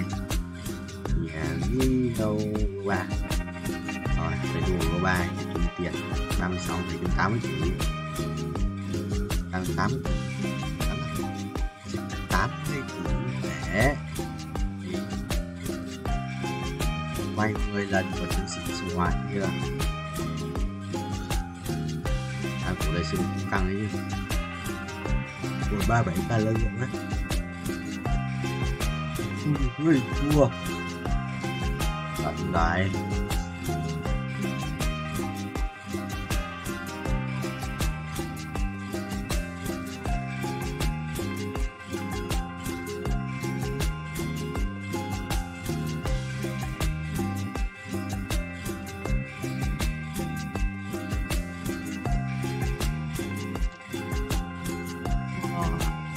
xong rồi bà bay 36 mời cái bước lại nha. Hả? Không perfect. Chưa buồn đấy. Đó, đi. Đây, tốt rồi.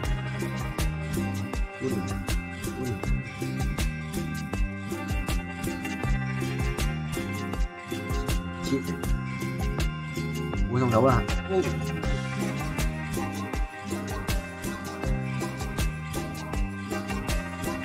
Lòng rất là mở trung tàu. 2 lần có cái gì, 3 lần có cái gì, 4 lần, 5 lần, 22 tiền sắp được nước màu này 39 tí năng lượng giống hải ở đây ạ, theo một tí năng lượng giống nhỉ.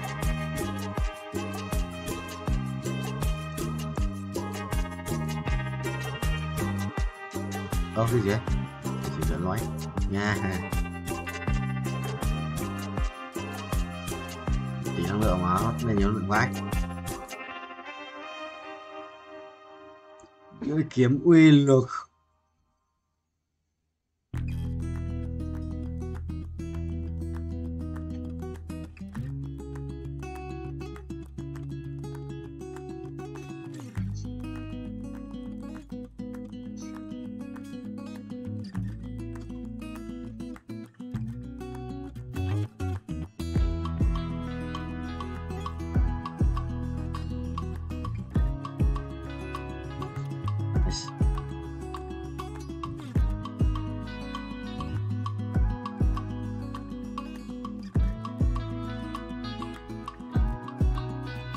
Ui, baby à, hút, hút, không phải, চোখ বন্ধ করলে তুমি যে কি করবে আমি জানি না। কি বলো, কি করব? জানি জানি আমি। বন্ধ করো না, চোখ বন্ধ করো। সত্যি কিছু করবে না তো? 100%। ঠিক আছে, করলাম। Will you marry me? Mobile, নতুন মোবাইল, লাখ করছো কি তুমি? Thank you so much.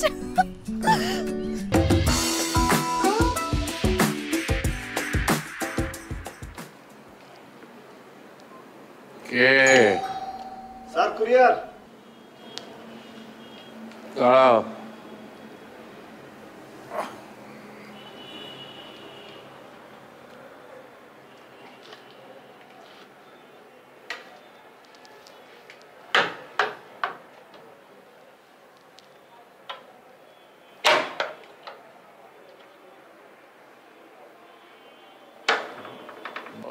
ওরা তো বাসায় কেউ নেই, তুমি টেবিলের উপর রেখে দিয়ে যেতে পারবে? জি জি স্যার, অবশ্যই স্যার।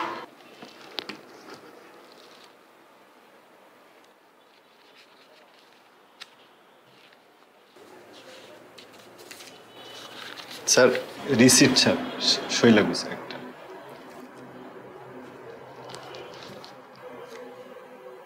কলম দাও, কলম। স্যার বাইক থেকে নামার পরে স্যার কলমটা খুঁজে পাচ্ছি না স্যার। স্যার একটা কলম হবে?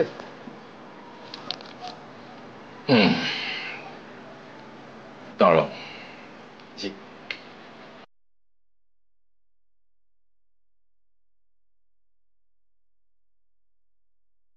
যেহেতু আমার লোন দেওয়ার মতো লোকের অভাব, তাই আমি প্রথম পদ্ধতিটাই বেছে নিলাম। নিজের জন্য নয়, এই জীবনে প্রথম আমি চুরি করলাম। যে আমার মন চুরি করেছে তার জন্য, মালার জন্য।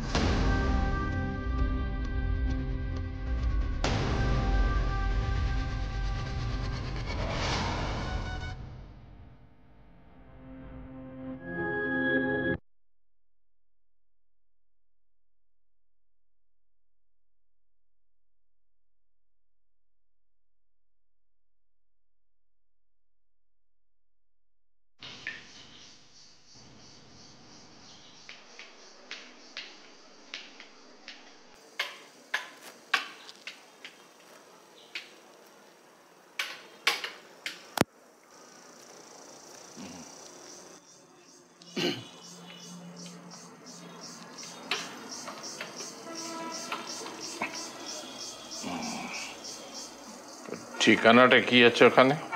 জি স্যার। ঠিকানা? স্যার আলেকজান্দ্রিয়া, ইজিপ্ট, মিশর থেকে আসছে স্যার। ও, মিশর।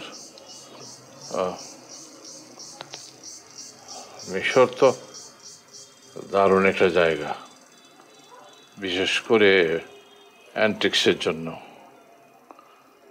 আমি যতবার গেছি মিশরে, ততবারই আমি কিছু না কিছু নিয়ে এসছি সেখান থেকে।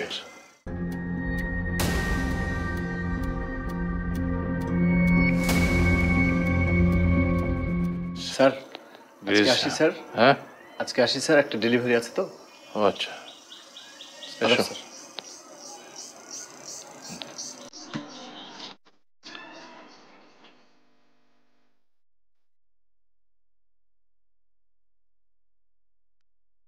অন্ধপুরের ঘড়ি বিক্রির টাকায় মালার জন্য একটা ভালো মোবাইল কিনে ফেললাম। ফলে বাকি চুরির জিনিসপত্র নিয়ে আমি মোটেও ভাবিত ছিলাম না।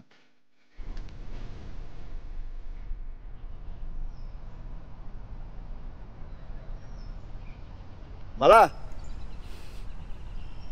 আজকেও দেরি করে আসছো। প্রত্যেক দিন তুমি দেরি করো, কি সমস্যা তোমার? তুমি না বলো যে আমার মধ্যে একটা নায়ক নায়ক ভাব? দেখো না সিনেমায় নায়ক দেরি করে ফেলে, নায়িকা অপেক্ষা করে থাকে। আচ্ছা সরি সরি সরি সরি। মন খারাপ করো কেন? তোমার জন্য একটা জিনিস আনছি। বলো কি আনছি? কি জিনিস? দাও। কি আনছো? দাও না। না না না, তুমি একটু চিন্তা করে দেখো কি আনছি। এত চিন্তা করতে পারবো না তো। বলো, মাথাটা একটু খাটাও। আরে কি ঘোড়া ডিম নিয়ে আসো, দাও না দাও। আচ্ছা তাহলে চোখ বন্ধ করো। চোখ বন্ধ করলে তুমি যে কি করবে আমি জানি না। কি বলো, কি করবো? জানি জানি আমি। বন্ধ করো না, চোখ বন্ধ করো। সত্যি কিছু করবে না তো? 100%। ঠিক আছে, করলাম। Will you marry me?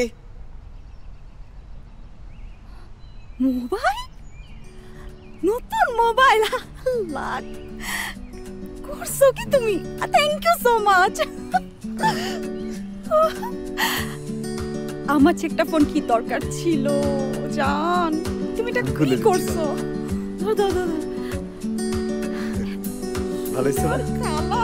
ভালো হয়েছে না? দেখো, বলছিলাম না তোমার, কথা দিছিলাম না, ছবি তুলে দেখো। হ্যাঁ ছবি তো তুলবই, দাঁড়াও। নতুন মোবাইলের প্রথম ছবি তোমার সাথে। আসো।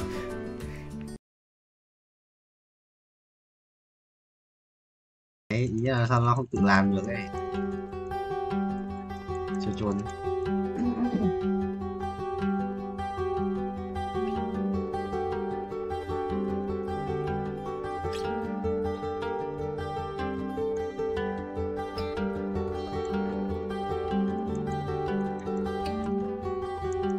Yes, yes, yes, nhà tỷ đô, mới rủ vô. Anh cầm đồ mà chỉ được cái mát của chơi bữa rồi, đặt quả trứng này. Anh cầm đồ mà chỉ được cái wow. Yes, sir, broccoli. Đợi để cháy không màu.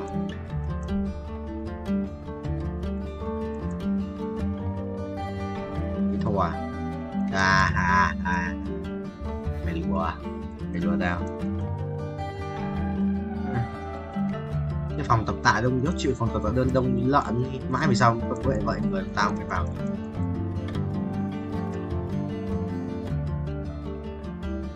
Nó chỉ cái gì đấy chúng tao để nhận một tí reverse mày em ơi, reverse nó giảm hết sức mạnh mà. Đúng cái nịt reverse xong còn đúng cái nịt review ít sao phải reverse xong phải nhận sao để bù lại ấy. Sức mạnh này.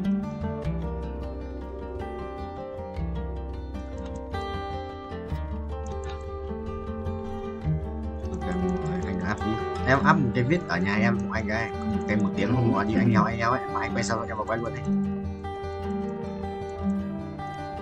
Hôm qua đó, hôm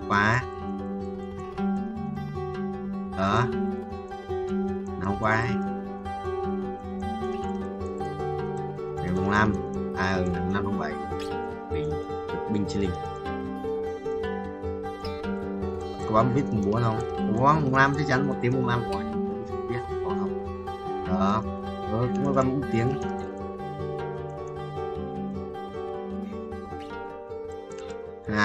Đã trổ quá. Thích không? Thích. Mình thích không cho quay chung máy không?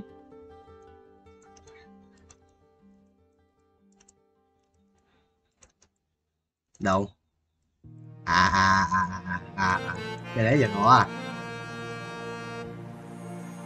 Mày đó mày gì?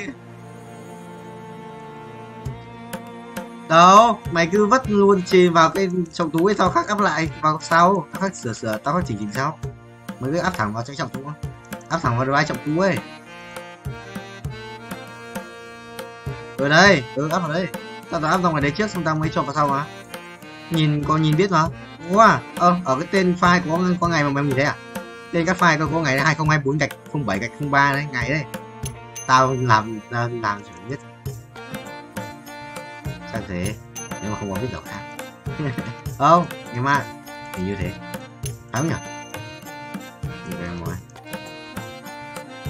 Mùng 4 tao quay, không mùng 4 tao quay không nhỉ? Tao mày mùng 4 quay không nhỉ?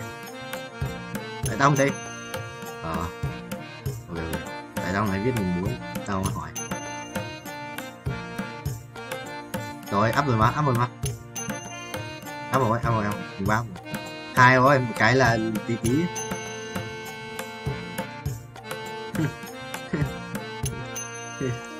Nhóc.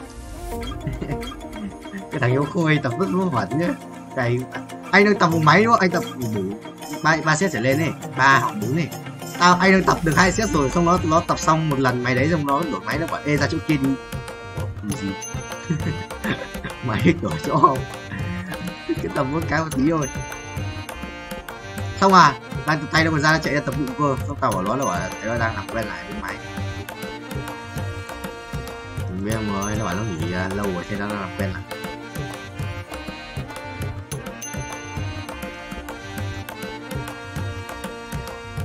Mấy quỷ lợn 140 ok rồi.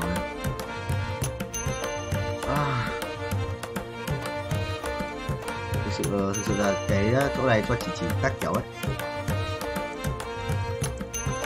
phải vào nhau đét mà anh cái kết bạn.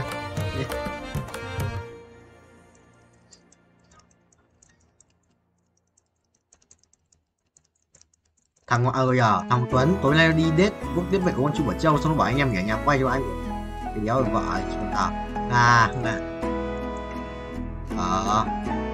Tuần tao sao con bảo là tối bận đi quốc tiếp Chu Bảo Châu cái gì mày đùa.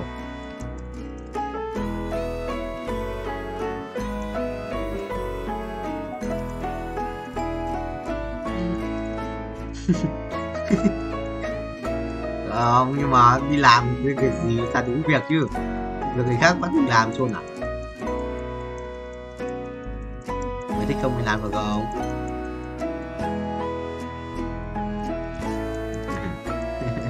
Xong việc của mình nhớ xong thì gì? đã đâu lưng sắn.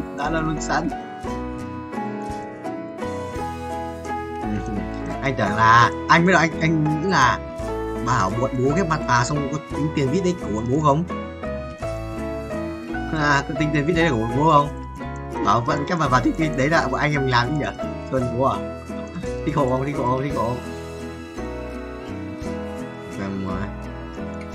Em quỷ đấy 200 rồi anh. Rồi anh nhớ là anh nhặt đồ anh quay trứng vào cho là dễ phải kéo chơi game này. Làm chơi game này 1 tiếng lên. Với anh đi về xong rồi mấy chút sóc ấy sóc đồng được kéo chịu sóc đồng được không mà và tập xong rồi xong đi về mới lại sóc về xong nó sóc cần cái đau không kéo chịu.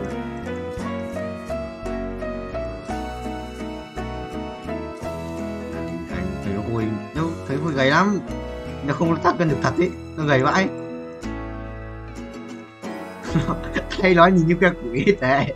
Cái lúc mà tập cái máy ngược cái tay nhìn như cái quỷ ấy, buồn cười nó chịu được. Buồn cười mấy lúc cái tập buồn cười.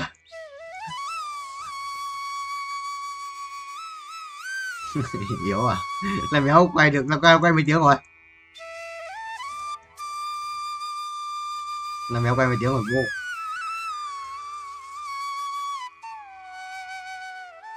Cái gì vậy?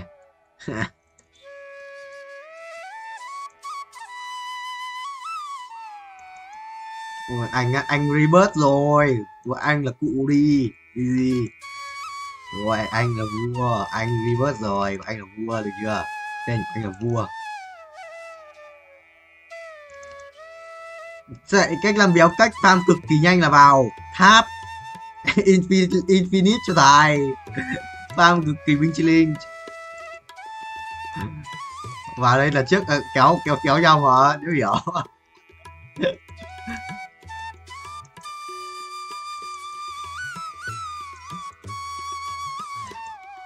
Bao nhiêu? 20 phút rồi, anh quay 1 tiếng á. Rồi bây giờ cho nó anh tưởng nó béo đánh liên minh cơ. Chân anh. Vua zero à? Vua zero. Vua ba à? Vua ba cô ba có mấy cái chết này đi mua đồ ấy. Mua đồ ấy. Mấy thằng ấy toàn mấy thằng ảo giá thôi, cứ bán sự đắt thì bán như vậy. Anh mua rồi mà anh quỷ chết mà.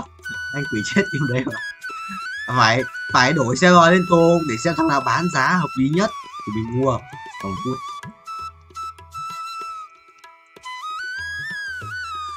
ra mình đi farm đồ gì cho nó á.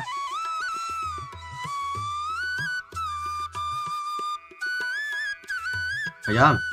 Sao bị mất? Đến hạn đóng tiền sao? Thằng kia nó chưa báo. Thằng anh chưa bảo, thằng anh chưa bảo đóng tiền thì anh chưa chuyển nó phải bảo cơ mà anh mới chuyển tiền. Nó nhắm vào nhóm thì anh chuyển. Nhóm vẫn là cái nhóm ở trong trước học, trước bọn anh học academic cùng nhau ấy.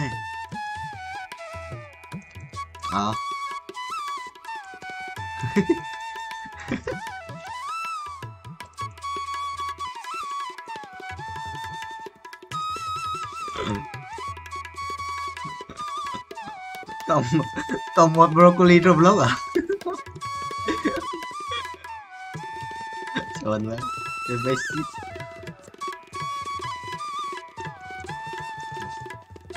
Giật phờ đen.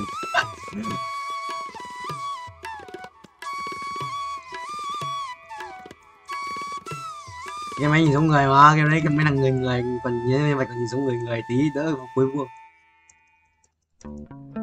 Chẳng qua không có auto mà. Thằng nào ngắm nhiều ấy.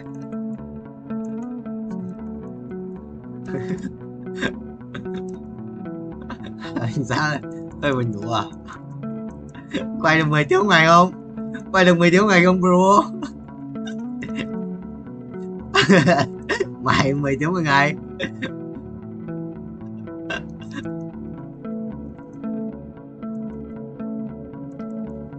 Nổi không? Một nghỉ phát đến sáng không?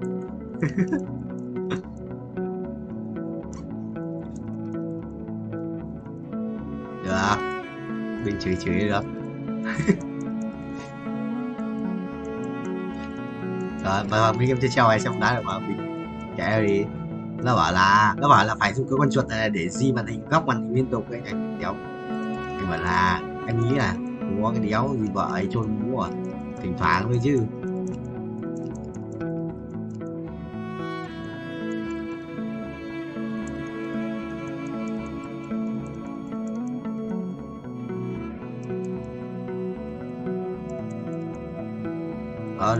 Được mà.